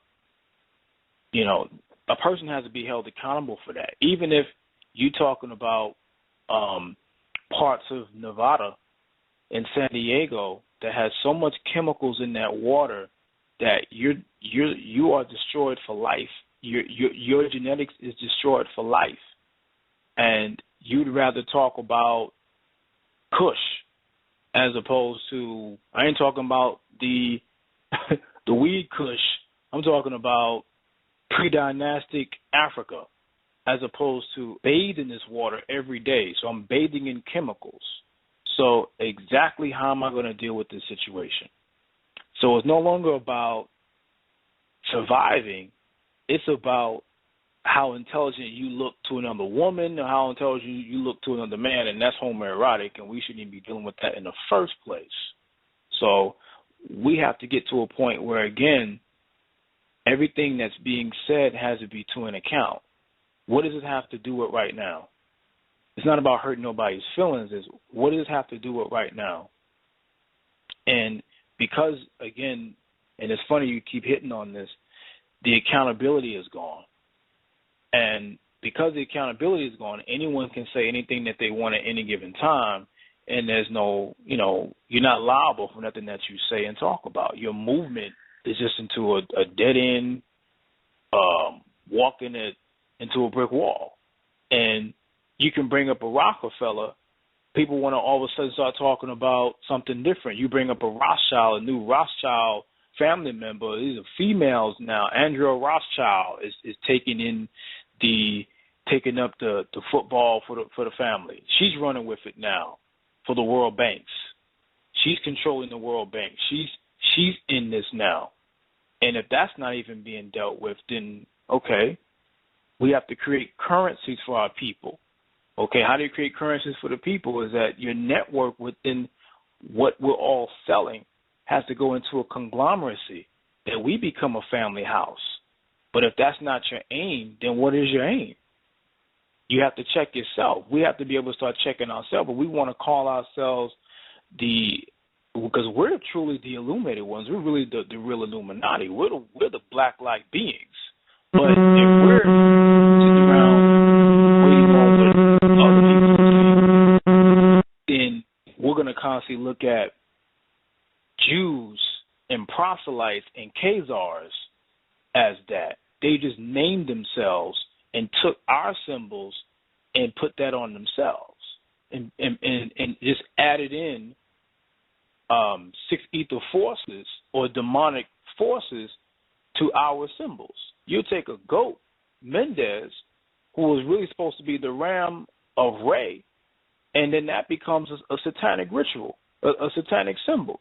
You could take the back of a dollar bill, that pyramid with the eye, which is supposed to be Haru, and now that becomes their all-seeing eye. Now they're the omnipresent, and they can see everything. They're the omnipotent of the world, because this is something that has been taking place for the last 400 or 500 years. But if you're God, do not say you're God if you're not willing to take back on that seat and be able to have the information to be able to formulate the people. That's what it's coming down to. It's all about checks and balances. It's all about the information. Is that information becoming outformation? Because the definition of outformation is being open to the ancestors to receiving, no longer reading but receiving. And if you're not at that point, then you're not even trying to really elevate.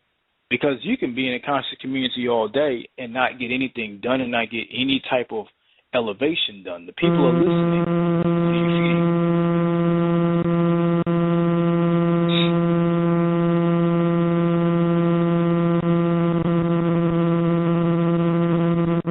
Yeah, can I add on?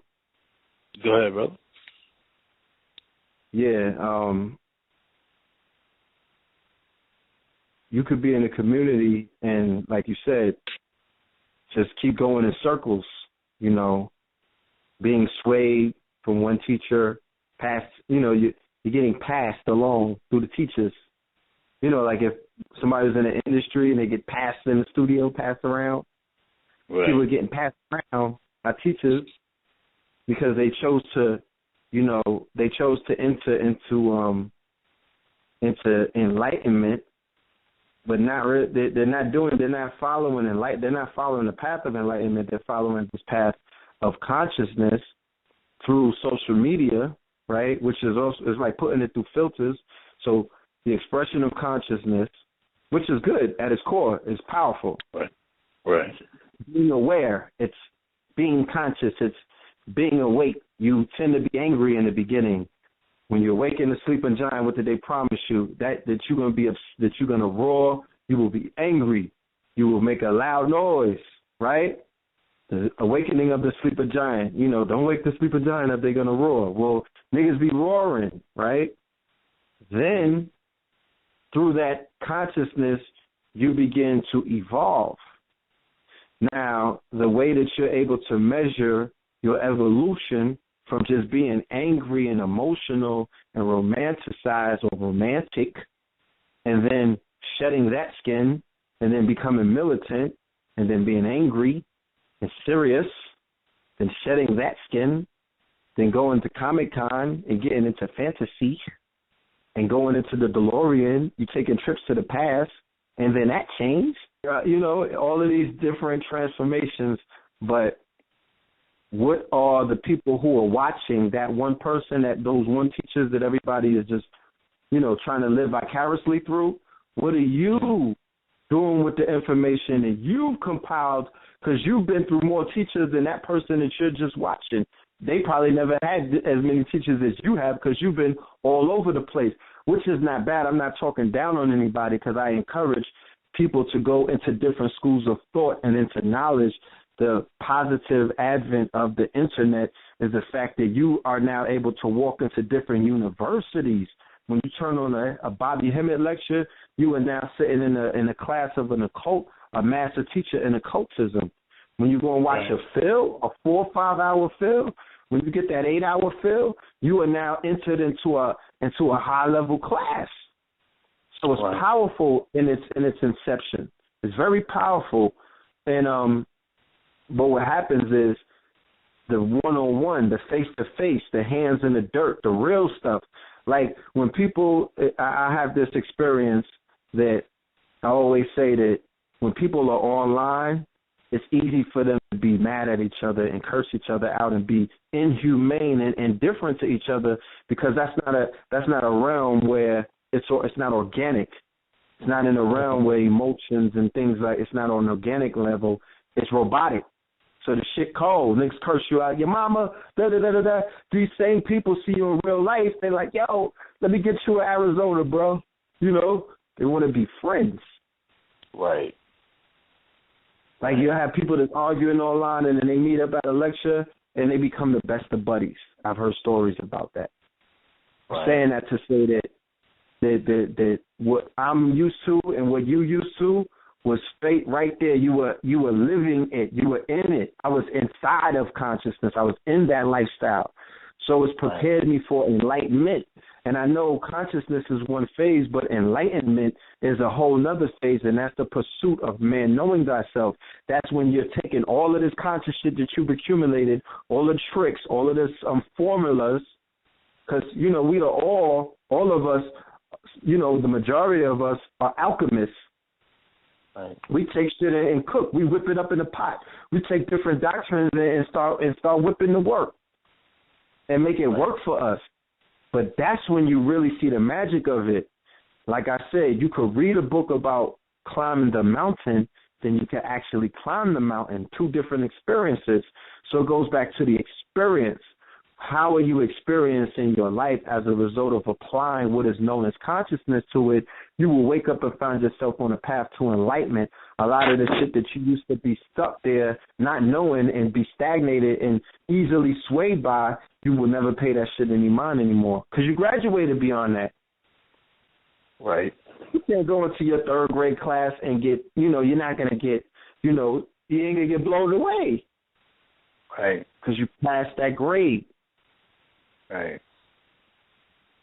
So for the family, this next grade and taking this shit into a realm that has never been seen before is the application of everything that our prophets, our messengers, our master teachers, you know what I mean, our scholars, our warrior scholars, our frontline soldiers, you know what I mean, our street hustlers, our rappers, everybody, you got to remember, it's all inclusive in some degrees.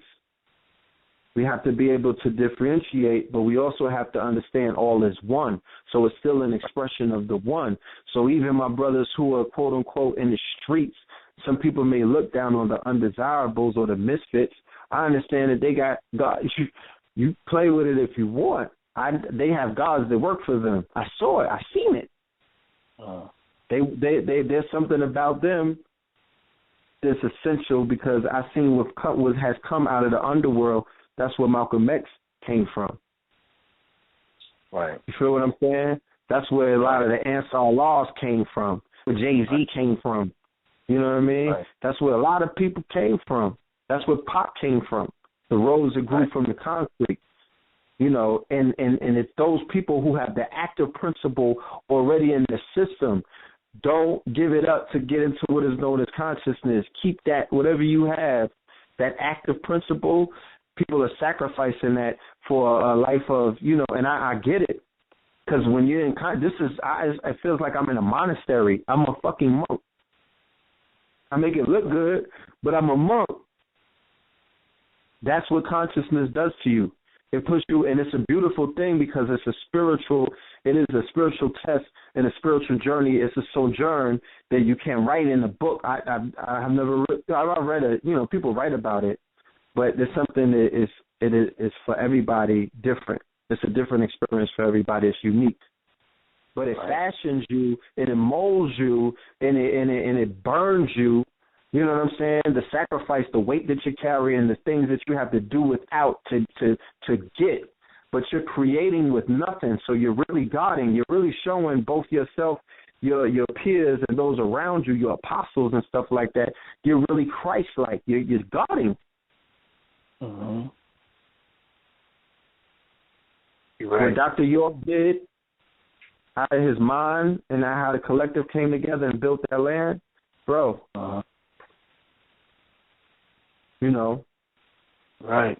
And we live in an era and an age right now that everything could change in 24 hours. And brightest and most powerful thing that we have going for us in the midst of this time and this era that we all find ourselves in, irregardless of what bloodline you want to identify with or what period of time you want to pigeonhole or put yourself in when your ass existed for millennia. If you're here, unless you've genetically been modified, but if you're here, your bloodline your shit goes back millennia. So you're just cherry picking, romantic episodes of season 80 of some shit in your lifetime. Right. And that shows the lack of enlightenment. That shows that you're not on the path. You got to let people talk, and they'll let you know where they're at with their shit. That's why I just sit back and listen. I'm the guy in the back, the vendor. That's me. Right. Right. So, I'm going to let you go on, though. We do have callers. I want to get to these callers. Okay. All right. Let's go to the caller from the 804-868. Peace. Welcome to Know the Ledge Radio.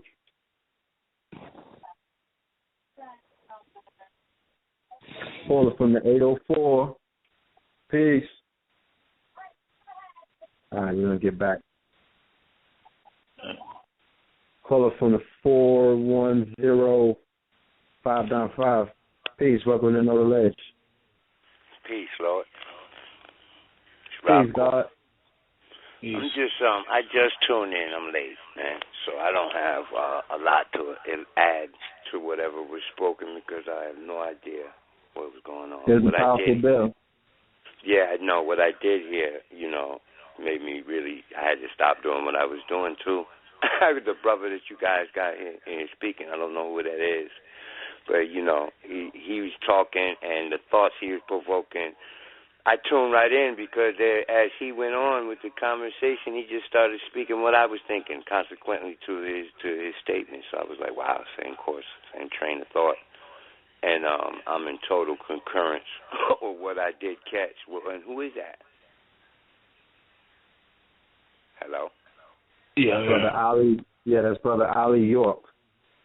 Okay, very well. Yeah. Dr. York's son. Oh, really?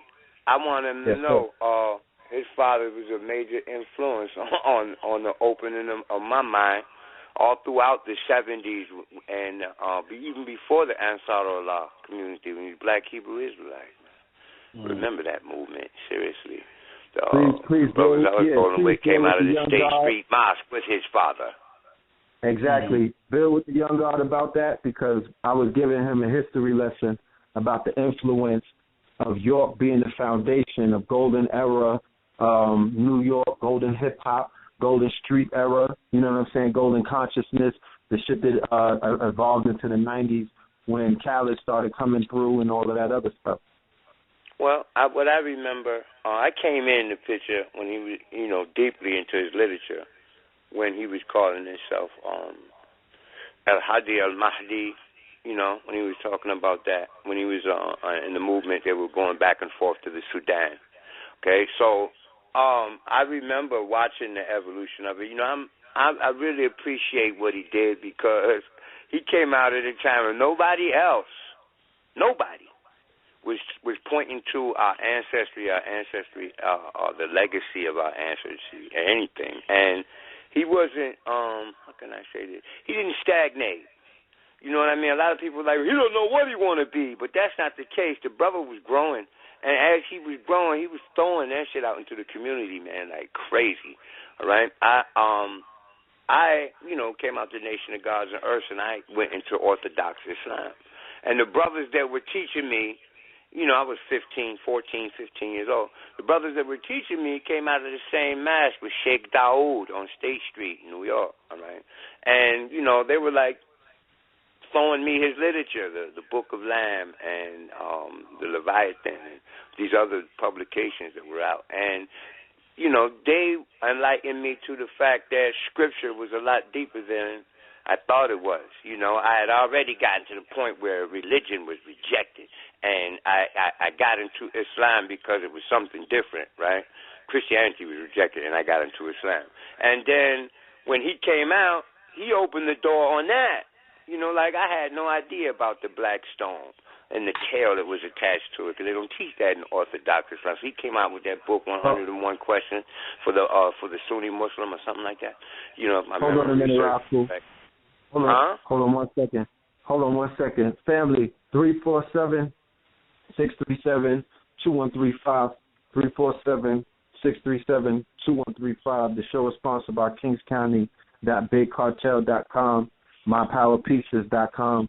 Check us out. Thank you for your support in advance. See y'all, everybody, next Tuesday, 9 p.m. for another show. Please continue. Okay, so it wasn't until Imam Isa that I even began to think in terms of the universal thread that existed in all of the scriptures and the Abrahamic faiths and things of that nature. All right? The Imam Isa was a wild dude, man. I'm talking about whatever he learned or whatever he grabbed a hold to, he put it out there so thick, So when he grabbed on the Arabic, he even though I was studying Arabic, right? But because I was studying with the brothers from Africa and the Middle East, and they're steeped in the orthodoxy and the fundamentalist mentality. They didn't get into all of the shades of meaning of the verses of the Quran or anything like that. So if it wasn't for the brother Imam Isa, really, because everybody calls him Dr. York, I remember him as Imam Isa, okay? So, and even though Malachi York was his first attribute in the very beginning, it's still, I remember him as Imam Isa, right? So he made me aware of interpretation and symbolic meaning of Scripture. He opened my mind up to the concept that there's more than one meaning to that shit, and usually the real meaning is makes a lot more sense than what they're trying to get you to understand it as in the first place, So, for that reason, he was an inspiration to me. And in terms of the crack revolution ruined his movement, man, really, because, I remember watching them build, they're selling incense, and they're doing commerce, man. They're raising money, and I saw how that evolved from them walking the streets asking for a donation with a cup with a green moon and star on it in Washington, D.C., because I wasn't in New York, right, at this time. That I watched them do that, to going to selling incense, oils, literature, and the more it was a growing enterprise, man.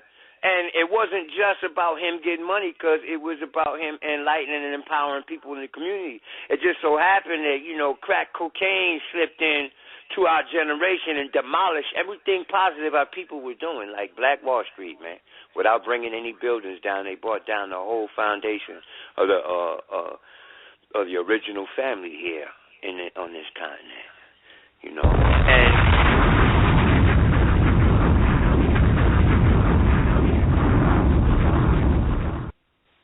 and he opened up our dome to the games that they're playing. I mean, see, that literature is classic, man. You don't even see it anymore.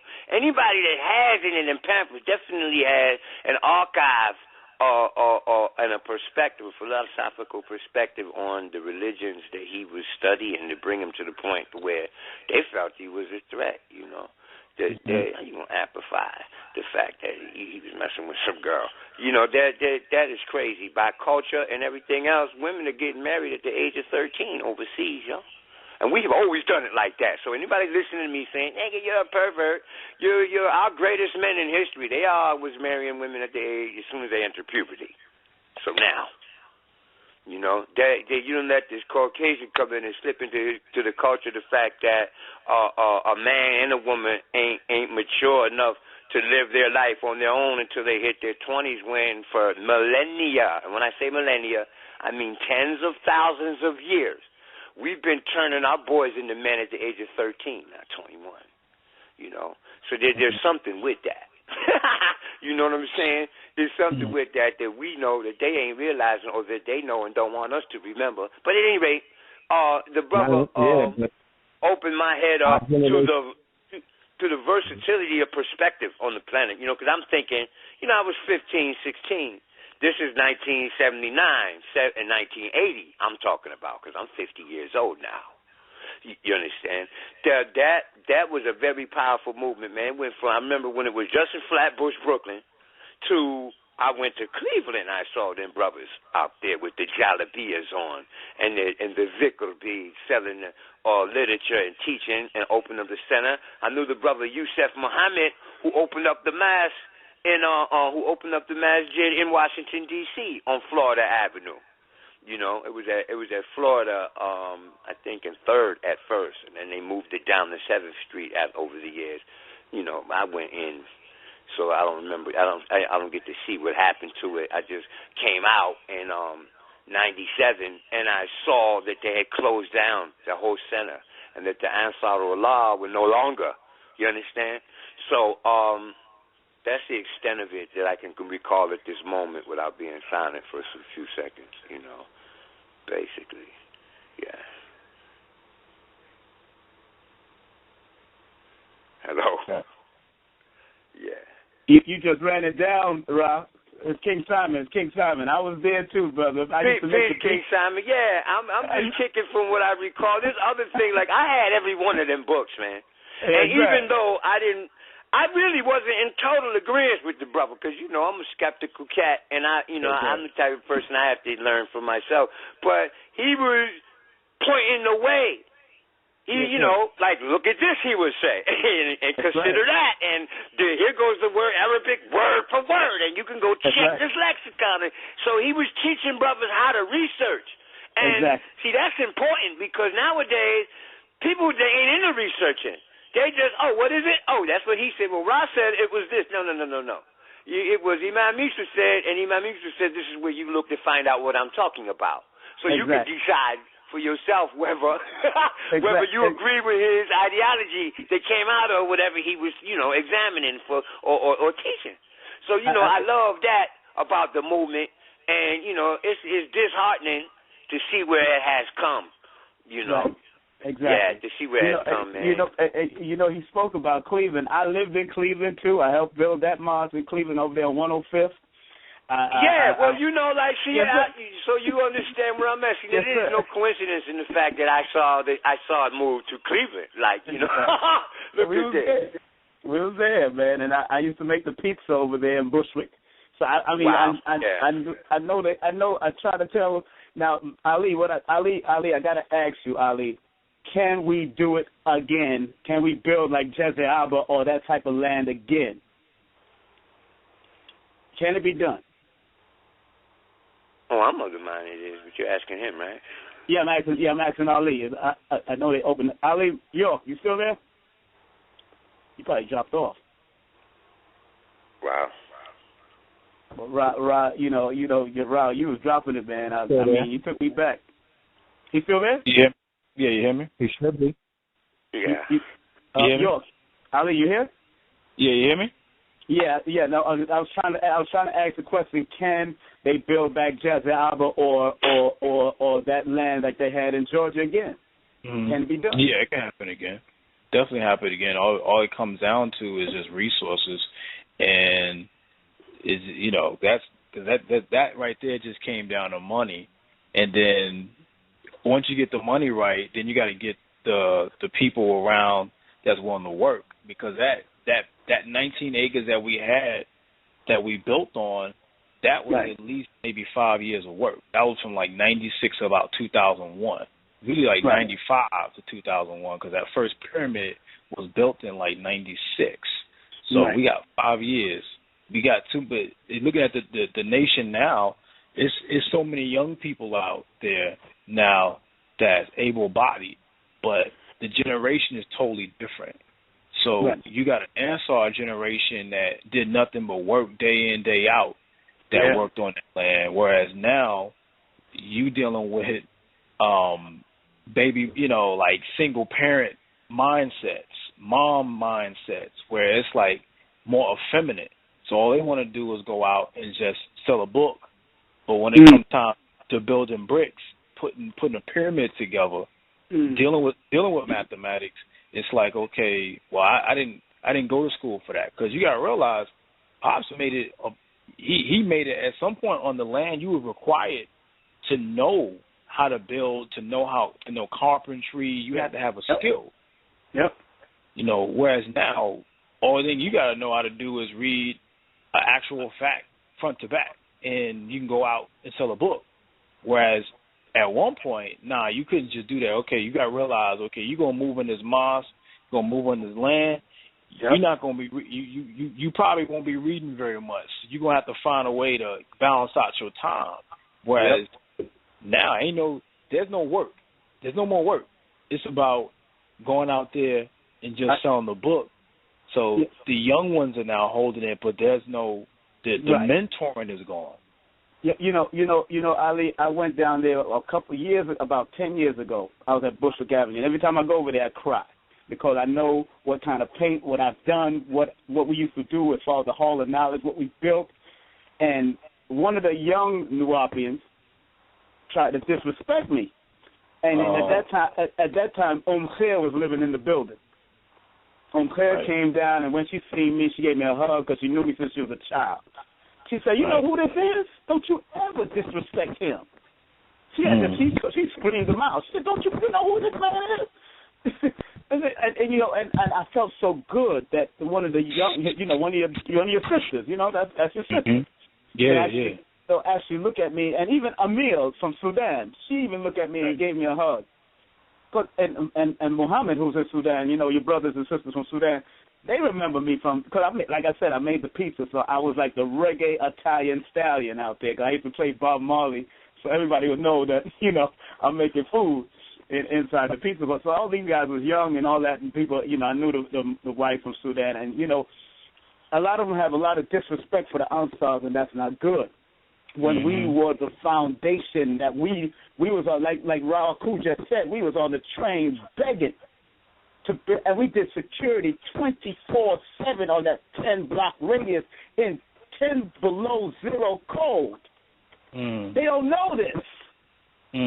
We cleaned up that community.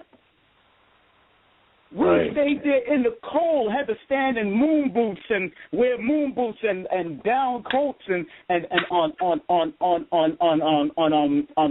those damn wooden plaques or cardboard plaques overnight 24/7 doing security to protect the women and y'all children. Yeah. They don't understand that. We lived there. We dropped everything. We gave up everything and lived in that Bushwick community. Everything. People don't understand that. Yeah. Can I ask a question? Yeah, go ahead. Sorry. What would you estimate would be the number of members in your organization on a global level that will respond to like an initiative, Brother Ali? Wow. I would say if you take, like, say 5,000 members now, because it's starting to drop a little bit because of a lot of the old-timers, the elders are murking now, just leaving. I would say literally, because it takes a mentality. So I would take probably maybe a few hundred, because you got to sift through a lot of the BS, because you got a lot of bullshit. The first level is the bullshit niggas. Then the next level is the workers. And that's going to literally be maybe a couple of hundred out of maybe 3,000 to 5,000. Okay. And that's not a lot, but that's literally enough to fit. But those are the people that you need. Those that are really willing to work, those willing to sacrifice. And it's crazy because when King Simon goes into that, as far as the security, when we was on the land, realized we was on the land, we was in the middle of a forest. So you was in between that cold. You felt all of it. So when it was like frostbite, when it was like, I'm 18 years old at that time. So when I moved up, it was like, okay, you got a walkie-talkie, and you got some boots. Now it's time to go rover. That's it. I don't want to hear it, and that's it. I'm coming from my mom's house, and I'm on the land. So it's like I had to grow up quick. Yep. Whereas, like just like what you're saying, teaching now, I had to be groomed to teach before I was even open my mouth. Whereas now, anybody can go out there and you can videotape yourself, and now you got a name. Whereas, back in '99 there was no internet, there was no YouTube, there was no Facebook. So the way you got the accolades was you better be teaching for about 2.5 to 3 hours. You wasn't ready for that, then you need to go sit down somewhere. You had to be chosen. And in the conscious, and in the conscious community, you had to get on the stage of LIU, because Brooklyn, it was in Brooklyn before the internet thing started. Then it became Brooklyn Harlem again. But you stood on the stages at LIU, and you taught a group of people, an audience that were used to sitting there for 8 hours to 4 hours and listen to Phil Valentine, Bobby Hemmett, Hakeem Bey, Elvis Blair, Francis Cress Wilson. I mean, there's a list of people, but the information was so powerful. So to stand in front of the people on that stage and that sacred sanctuary and that sacred space, you really had to be fashioned and prepared. And You had to be ready. And this is why, pardon me, you know the dynamics this is why change.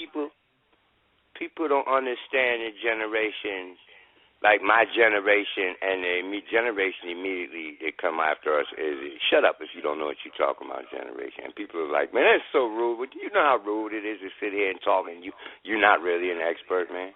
You know how rude that is? You know what I'm saying? According to us, you ain't got no business speaking if you can't elaborate and explain. That's right. Right. I wanted to ask this question because I miss, everybody talking this and talking that everywhere, and where is he? Where is Malachi York, Dr. Malachi York right now? Right. And now he's in Florence, Colorado. He's in AdMax. Okay, so he's still incarcerated. Yeah, he is. Yeah, he's still in. So it's right now. It's in the works of the immunity process right now to go to Liberia. It's like a winding, slow, snail-paced process for that. Yeah, because he had to go through the process of a prodigy. Mm. A lot of people don't understand that. You can take back everything. When you walk into court, you accidentally state your name, or you don't realize that they're hoodwinking you. When you realize that, you write an affidavit of apology. Excuse me, pardon me, you guys made a mistake. So my status is such and such, and you correct your status right there by affidavit. But their reaction to it is, well, you already messed up, so they can take their time now. But if he's going through with that process correctly now, he should be released. I've seen it happen to a brother named Raphael in Lawton, Virginia. Okay, he got convicted. He had more than 100 kilos crack cocaine. Even though your father's situation is nothing like it, it's still the same in terms of they're holding him for a criminal charge in prison, and he's using his status. He's correcting his status as he goes along to get out. So, this brother has always been an example, man, a prime example of scholarship to me. I didn't go to college. I didn't get a Western American education. So the brothers like that are what truly built me up, and he was the only flesh and blood contemporary. There were no, in my mind, that I knew about. I didn't know about Phil Valentine and them back then. I wasn't in New York. I was in Washington, D.C., so I got to see the brothers that left the city limits and that were sending literature all over the place because I was a reader.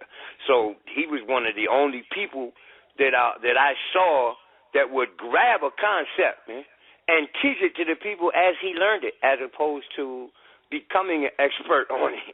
He'd be like, look what I found, look what I researched. What do y'all see? And he's the only one, remember, that I know of that had open lectures.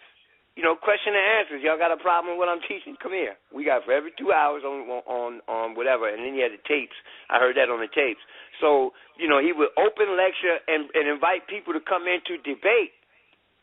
Speak. And I didn't see anyone else doing that. I saw people lecturing, saw people talking, listened to Farrakhan's tape. I never saw him open himself up. And they became a force to be reckoned with in terms of the conscious movement in this country, man. A lot of people sleeping on that. That brother took and did it with a newspaper, just like the Nation of Islam. He followed the same blueprint that Marcus Garvey, Elijah Muhammad, Noble Drew Ali, that all of them followed. Yep. Okay? Yeah. He followed the same course and ended up facing the same type of circumstances, trying to remove him from his place of influence.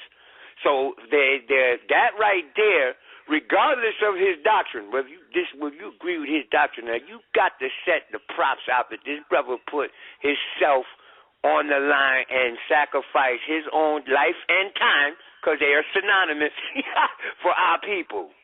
That's right. You have to respect that. That's right.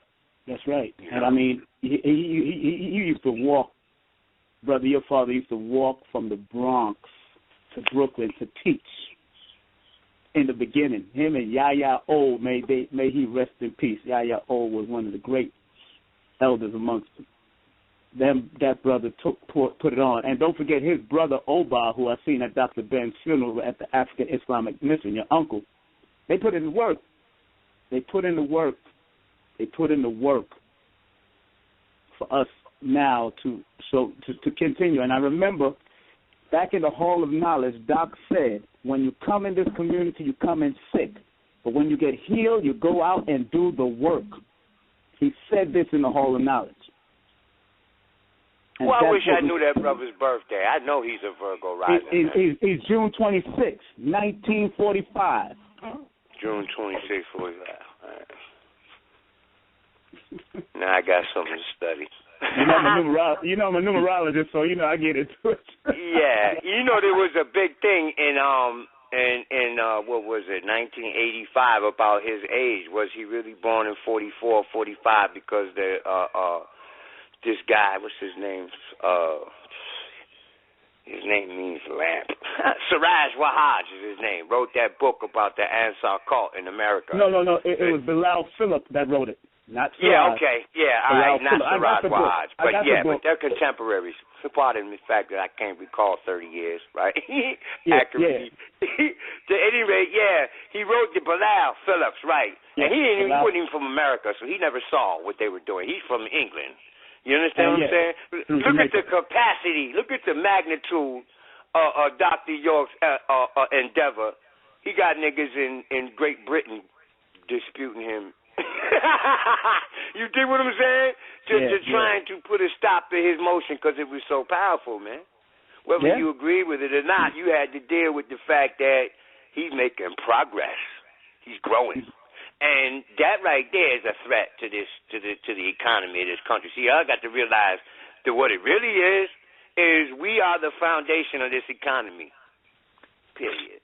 You know, and whenever we get a motion or a movement in this country that consolidates the energy of the folks involved, and they start generating their own economy. Mm-hmm. Come on, man! It's the first thing they let you know when you do your FCC1. I mean, your UCC1 finances statement that you are. This is for you and your family. You are not to upset the economy. So he's upset. He was upsetting the economy, y'all. So, you know, this is what I think. The brother said, can it be done again? Indeed, it can be done again, you know, over and over again. And they're prepared to stomp it out every time it rears its head like Hercules and the Hydra. So we have to not just think in terms of...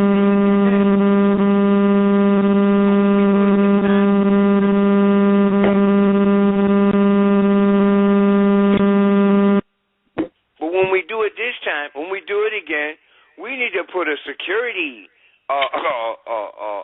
feature in there. So, brother, we're talking about doing that security. I remember walking home at 4 o'clock in the morning down Florida Avenue, and the brother standing post on the door, wide awake.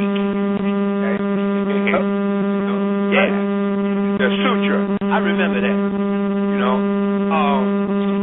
So if we were to do it again, we need to take into consideration how to safeguard the material existence of it, because constantly when a brother like that gets removed, who's there to take his shoes? Number one. Number two, when they dismantle our shit, it's always from the inside, and we're not as concerned with security as we are with image, status, and control, with things of that nature. So as long as we get more security-minded in our endeavor, then we will be growing in terms of the movement that rise, stand, or fall here on these shores. I didn't want to take this much time.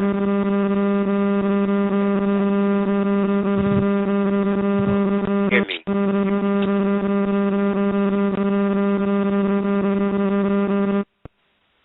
Indeed, brother. Indeed. We got hands up. Let's go to these calls. I'm going to keep you on the line, Cosmo, okay? All right. All right. Caller from the 256-337. Peace. Welcome to Another List. Peace. I appreciate you letting me in. I tell you, man, y'all hitting on something so heavy. It's just, ooh. But anyway, before I begin, shout out to King Simon Production, my fellow Aquarius brother in this luxurious month. Shout out to Brother Ali York. Shout out to I'll just say our numerologist. I don't know why I can't remember his name. Shout out to the blue pill, the red pill, mama pill, KT, the artist degree. Brother Cosmo. Yeah. But man, I just had to, just come in and do like Inky said and get a grand opening and grand closing, on this thing because, what y'all was dropping, man. I believe it's just so much that our people already know, and I know that we got to just take it back to the basics, because I believe that, that when you so advanced, it's kind of like giving, teaching a kindergarten algebra when they haven't even learned mathematics yet, and also I've been noticing that, being that such a Luciferian, as Brother Ali was talking about, have been, spirit has been released on the largest city in this corporation, we stumble over each other too much, you know what I'm saying? And, we give more praise to negativity, which yield us not to, accumulate and accomplish, what we should and desire in this life, we're going to create a short list, whether it's you, your brother or a select few that you might bring on your council off of here to just give to the people just a basic, simple, kindergartner's list to show them how to recognize. And another thing, we can't, hurt one another either, going back to, Dr. Francis Cress Wilson, be kind to one another, love one another, But anyway, we can't tear down, and shout out to the brother Hui Kai for representing, on behalf of Dr. York for bringing some to my attention, and it stuck with me ever since last year, when he was saying that Dr. York taught sound right reasoning, and whoever or whomever you present your way to, don't tear down their ideology, because when you do, you hurt them and then you lose them, shout out to the red pill for some, personal counseling, for telling me the same, and I want to thank the brother for having a lot more love for his brother, meaning myself, like he would love, himself, and upon the journey, I just want, anyone that needs advanced knowledge on what it is you need to know to come out of your situation, I'm the one, you know what I'm saying? And you can always get in touch with Brother Red Pill if you desire to holler at me, and the reason why I brought that to the attention, because it's like money, gold, diamonds, all of that, has been worse for the evil and the killing and the slaughter. It's worse than any ideology that somebody have manipulated, but we don't still not get our money. You see what I'm saying? So I said that to say, in all the truth that we have learned, we have to go in it, get out the facts, and run these manipulators, you know what I'm saying, that's manipulating our people up out of here once we start back to the basics, reaching out to the ones one-on-one. It's like they the billionaire, as though like they the, one of the great master teachers. And when we do that, then we won't overlook the Messiah, so to speak, or the Savior for our communities. Because I've been seeing here lately that there's so many people we overlook and just jump to conclusion because, they don't have nothing to show you then and there that's tangible, and, we might miss the biggest, increase, from, our growth in our entire life. You know what I mean? In other words, what I'm saying is, your next step or what you prayed for or what you, been, seeking the ancestors for or, giving rituals for or putting on the altar for, that you seek, the Creator be done release it to you. You know what I'm saying?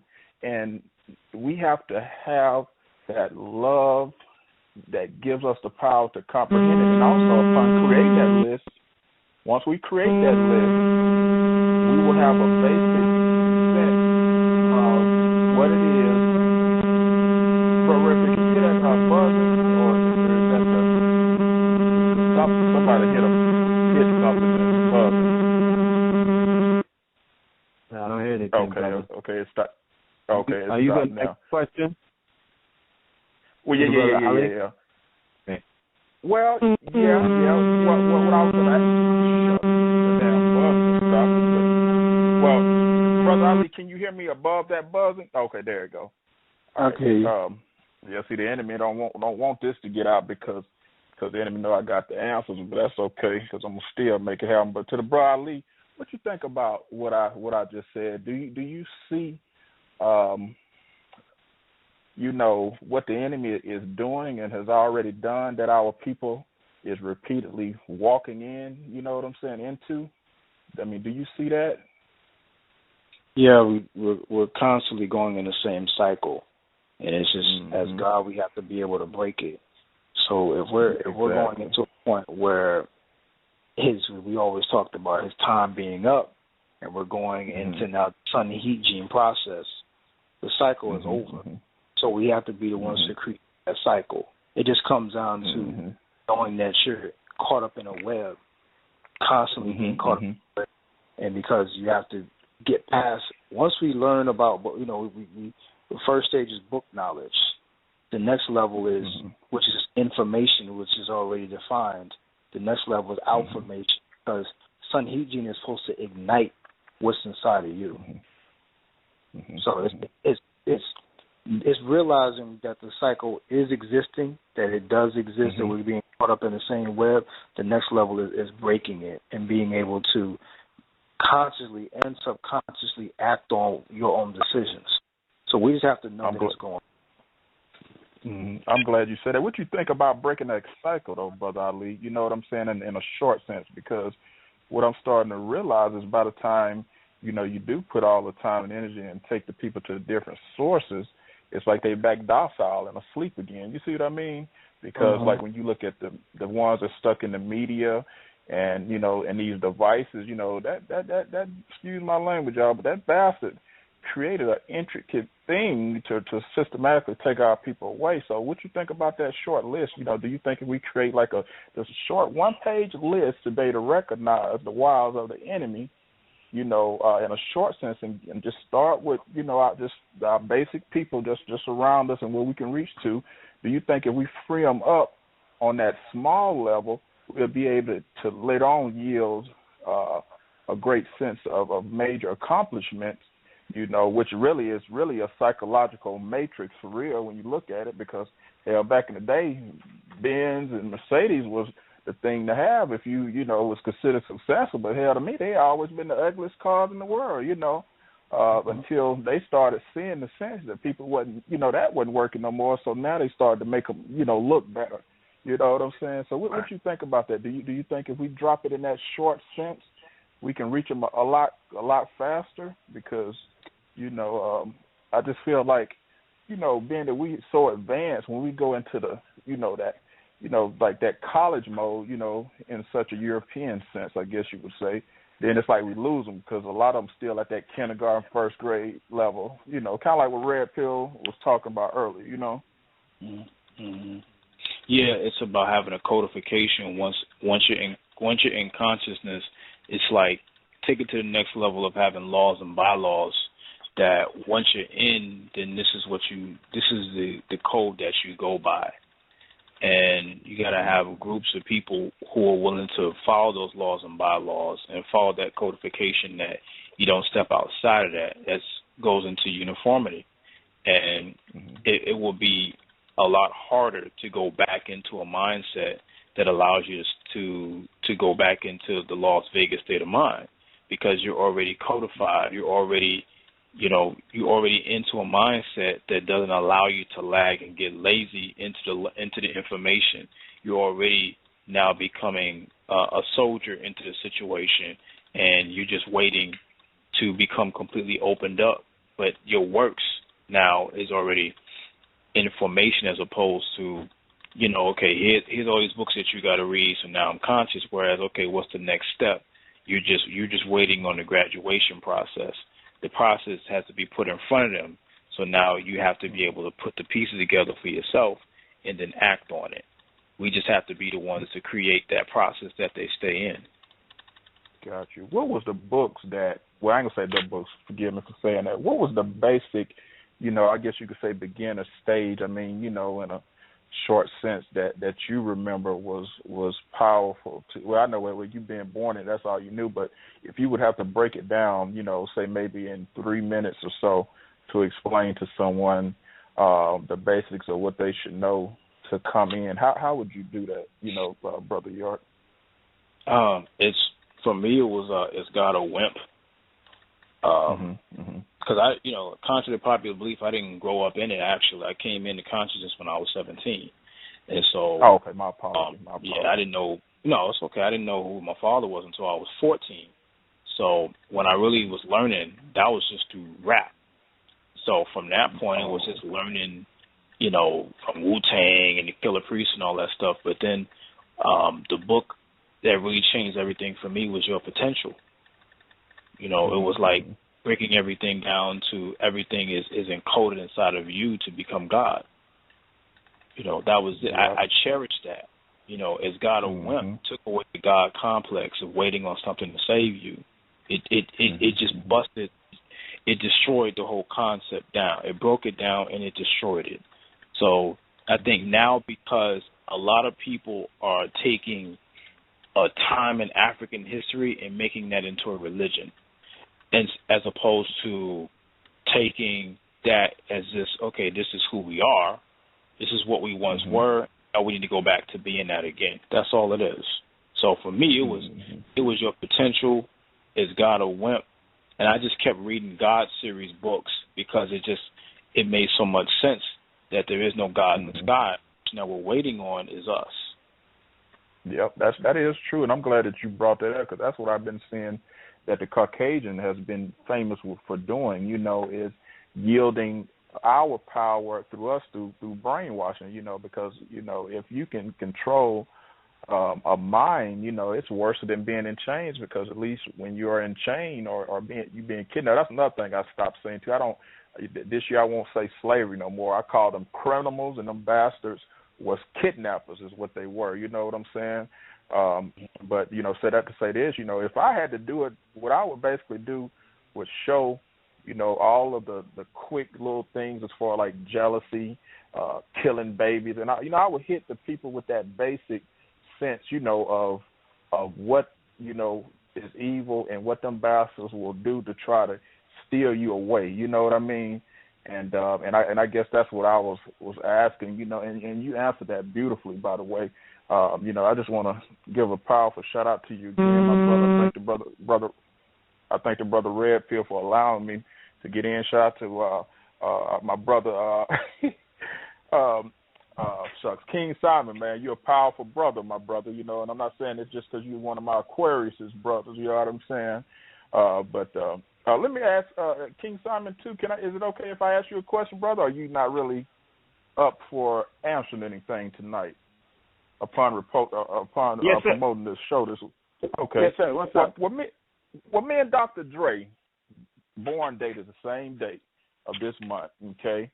And the one first thing I want to ask you, when is your born date in this month, and also what do you think entails the technology upon which you may see in the numerology on my born date? You know what I mean? Could you go in on that a little bit? When is your born date? When is your born date, sir? The 18th of this month. Oh, okay. There it is. Yeah, that's why I'm telling you. I was born the same day Dre was. Yes, sir. That's right. You are born. Well, as far as you being in this number, this is first of all, you're in your critical cycle before your birthday, and second of all, you're in a 2-year. Now, this is a good year for you to partnership and pay attention to your intuition and when you move. Not when I say move, pay attention to the intuitions and your dreams and your daydreams and your intuition when you move about. And it's also a good year for you to get into partnership in some form or fashion. Last year was a number 1 year, which meant new beginnings, business, and all that kind of stuff. Probably a new job, probably stepping into new direction and doing new things. to accomplish greater goals, but this is more of a partnership year, so finding the right and loyal partnership is very good.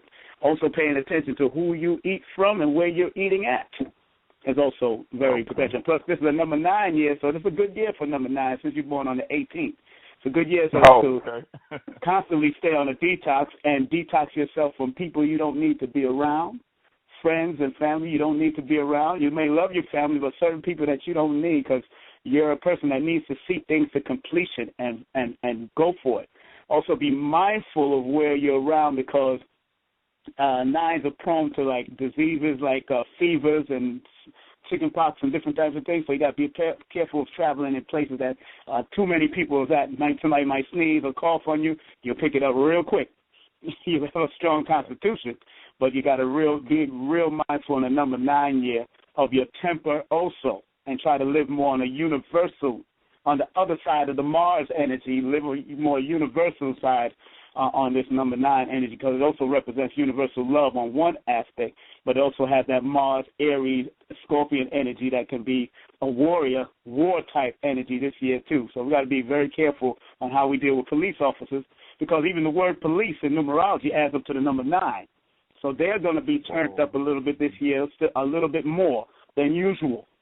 So we also, you being a number 9, be careful of accidents and all that stuff, and stay the course of what you're doing. Stay it, whatever you dreamt, whatever ideals you have, write down at least 9 to 18 things that you love to do, that you do it so well that people will pay you for it. That's how deep you do it, and make sure it is of a universal appeal. You should be learning another language if you don't already know one, but you should learn another language because that will also take you up to another notch in your universal appeal. Okay. Well, I just want to say that you are right and exact because, one of my plans, I've been talking to my big brother Red, about some stuff, and I really plan on elevating, my people on another level, because I seen it, even before I was a teenager that the gifts that the Creator gave me, and I used to always wonder, why do I have, what I'm saying, and I couldn't articulate, or I could just open up something and fix it, and I ain't never, what I'm saying, I redid the top on an engine before, rebuilt the top, I don't know. But one thing about I thank the Creator for it, I thank you to tell you that you're definitely right and exact, and I just appreciate you for that. And also I wanted to know too, whenever we get the twins down this way, if we can get the funds together, are you up for traveling as well, Brother King Simon? Sure, brother. And plus you got Ra Ku on the line. You should be bringing Ra too, man. Ra is a powerful person, man. When it comes to look. You see, I'm universal, right? I'm definitely an Aquarian. I want to bring everybody in this thing. I want everybody to unite. Well, when it comes down to the rest, King Simon, you are one of the best. You know what I'm saying? And we're gonna make that happen. Yeah, I ain't forgot about the brother Ra. And I was gonna say to the brother Ali as well. I want him to come out a lot more because so many people love him. You know what I'm saying? And they really want to see him. They really do. And you too, Brother King Simon. I wish you would do more live streams as well, brother. Because you. Brother Herb. Okay, yeah. Go ahead to the next thing, man. I appreciate it. No. I'm just saying that, in my humble opinion, every teacher on the KTL roster should be somewhere every week or every weekend in some different city in America, in some small town. They like Ra Aku should not be at home. Red and Blue Pill should not be sitting around at home. King Simon should not be sitting at home. Whenever his schedule permits, he should be in a different state, being paid an honorarium by our people who are coming to receive readings. They're coming to receive results. They're coming to pick his brain on how to set up a promotion enterprise and getting his, putting him in workshops. I mean, there's so much things that the family is not taking advantage of, and that's what I'm saying.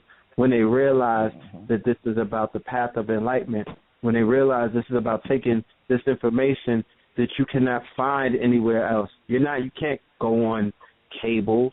You can't go on the internet.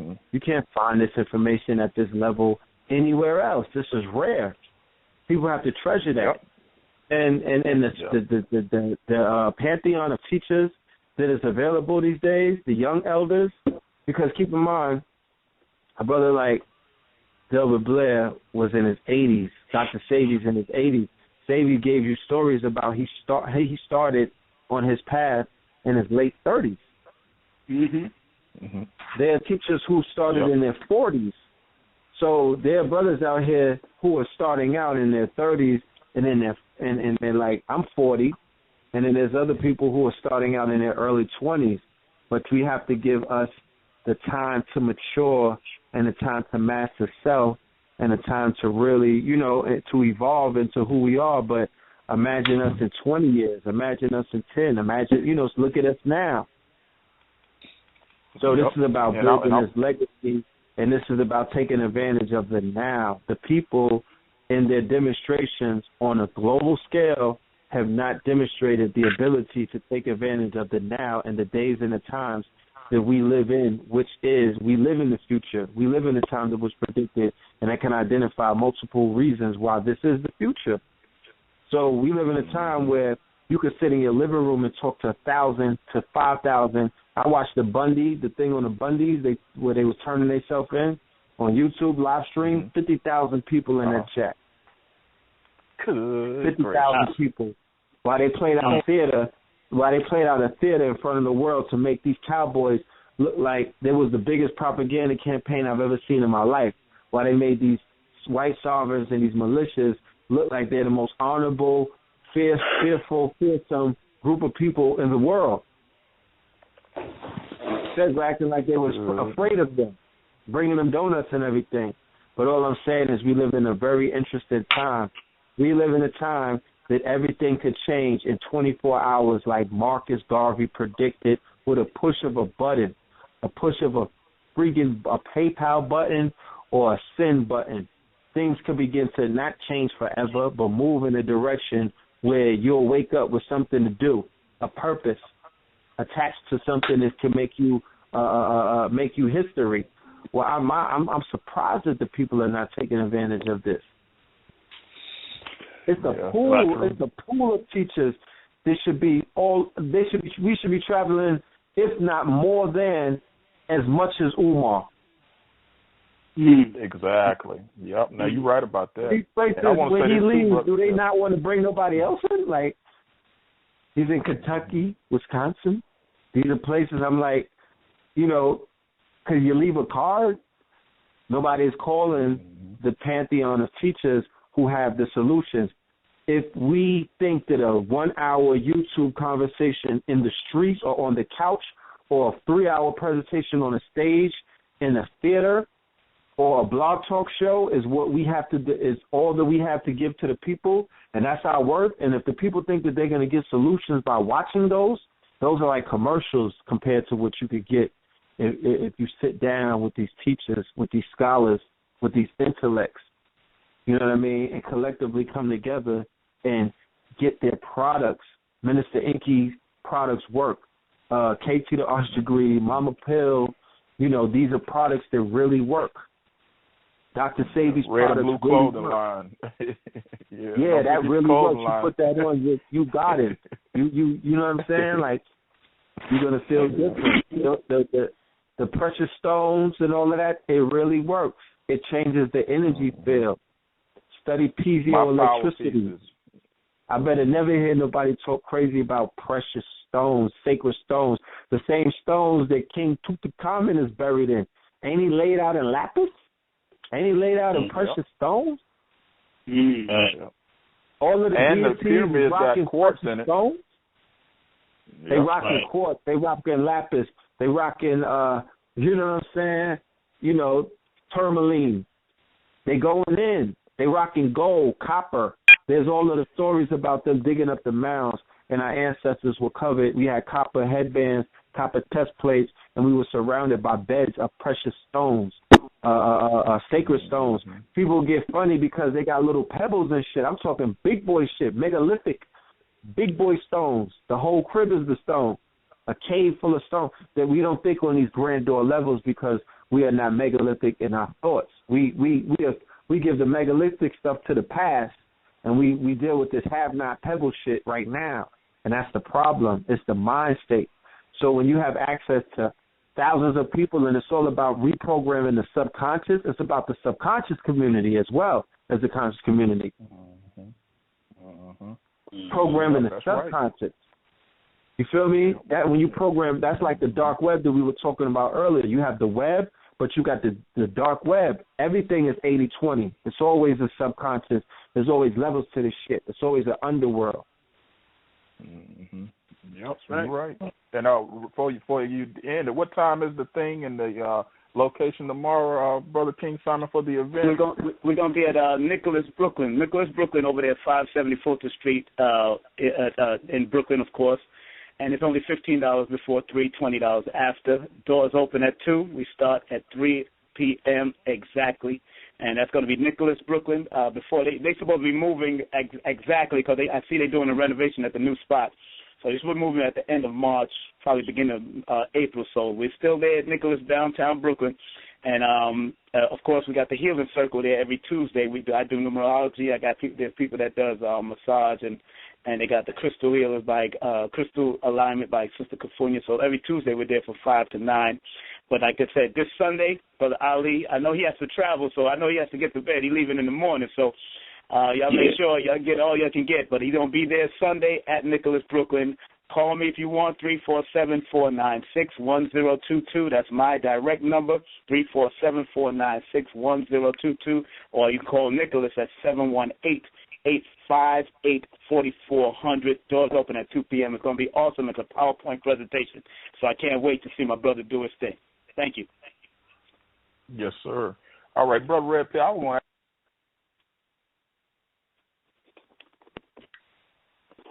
Wow, I think the brother's phone dropped. Yeah, his phone dropped. Hello? Yeah. I'm here. I wanted to elaborate on the thought that the brother provoked when he spoke about the cycle that needs to be broken. You know, that thing need to be super analyzed because we look at it in terms, you know, in the mainstream, what is current. You know, currently the police are killing us, and that's the biggest thing going on right now. And we ignore all of the underpinnings that support all of that activity that allow them to get away with murder like that. You know, and where they allow each other to get away with murder like that. I discussed it several times on this show, so I don't want to go way all out, but this cycle is one spiral in a coil that's more than 150 years long. You know, you have to look all the way back to right after World War II when the eugenics stepped in and they allowed those genocidal maniacs to implement these little parenting programs into this country that affect our people more than any other people, just like diabetes and everything else, you know, and to get our people independent of that stuff is a matter of karo. You know, it's not how many members are left.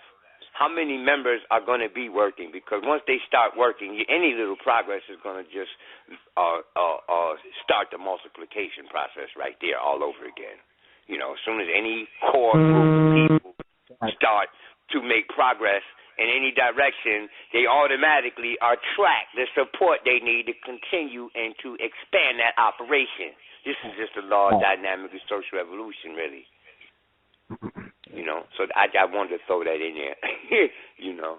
And I want to veggie back on what you're saying, because I initially asked the brother about those numbers that he had, because I was going to propose the fact that if he gets a strong core of brothers who are serious about moving forward, all they have to do is take advantage of the numbers, the numbers that they have. Their numbers are strong enough to do crowdfunding or weekly crowdfunding, which will build up a budget, or it will build up a treasury, which will be allocated to purchasing acreage.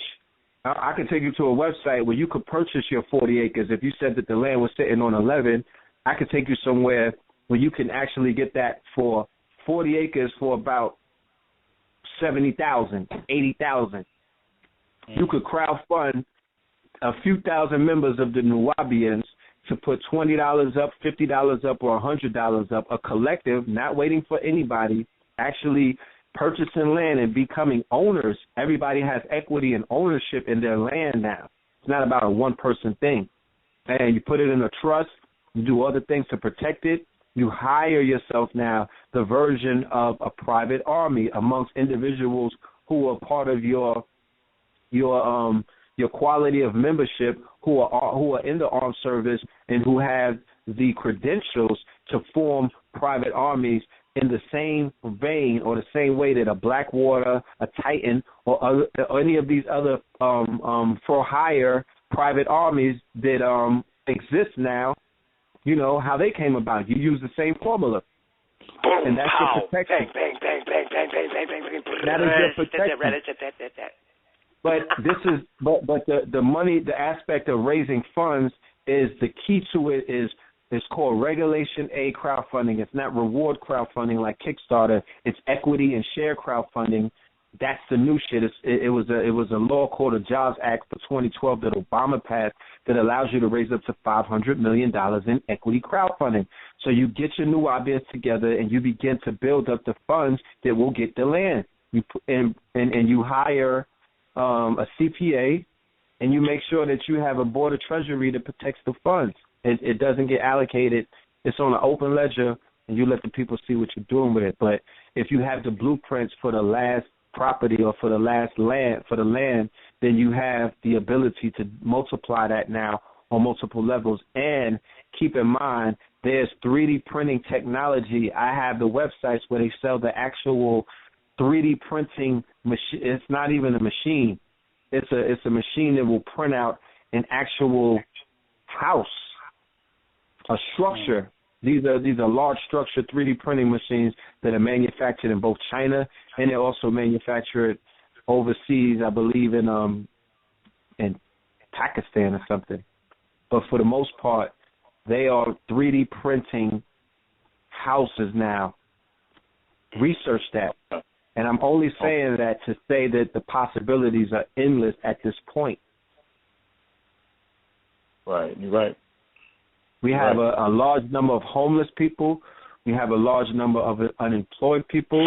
We have a large number of undocumented people who have shown that they've excelled in the fields of masonry and building, goddammit, and architecture and landscaping.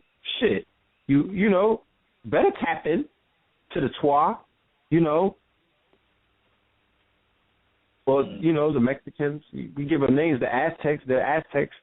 When I went over there, they told us that they were Mayans and Aztecs. They said it out their mouth. They were like, Mexico has 17 different nations in one. It's a conglomerate. So they identify themselves as Aztecs, and they said the Olmecs were their mother and parent civilization. They said that we have it on tape, on YouTube.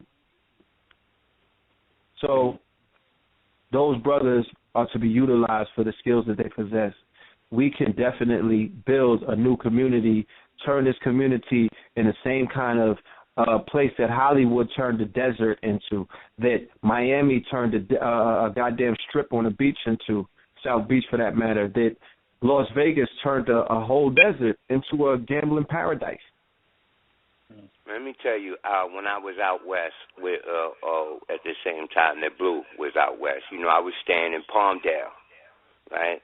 And I learned, you know, Palmdale was a pretty big place. I had to walk around, you know. And I learned that what I was looking at was built in 20 years, that it started off as a trailer community. You understand that? So if they could take, in 20 years, a trailer community and turn it into a booming city that is more than 8 miles wide now, imagine what we could do. You understand? Yeah, we could do anything. I'm going to try to get with Blue Pill. What I do, you know,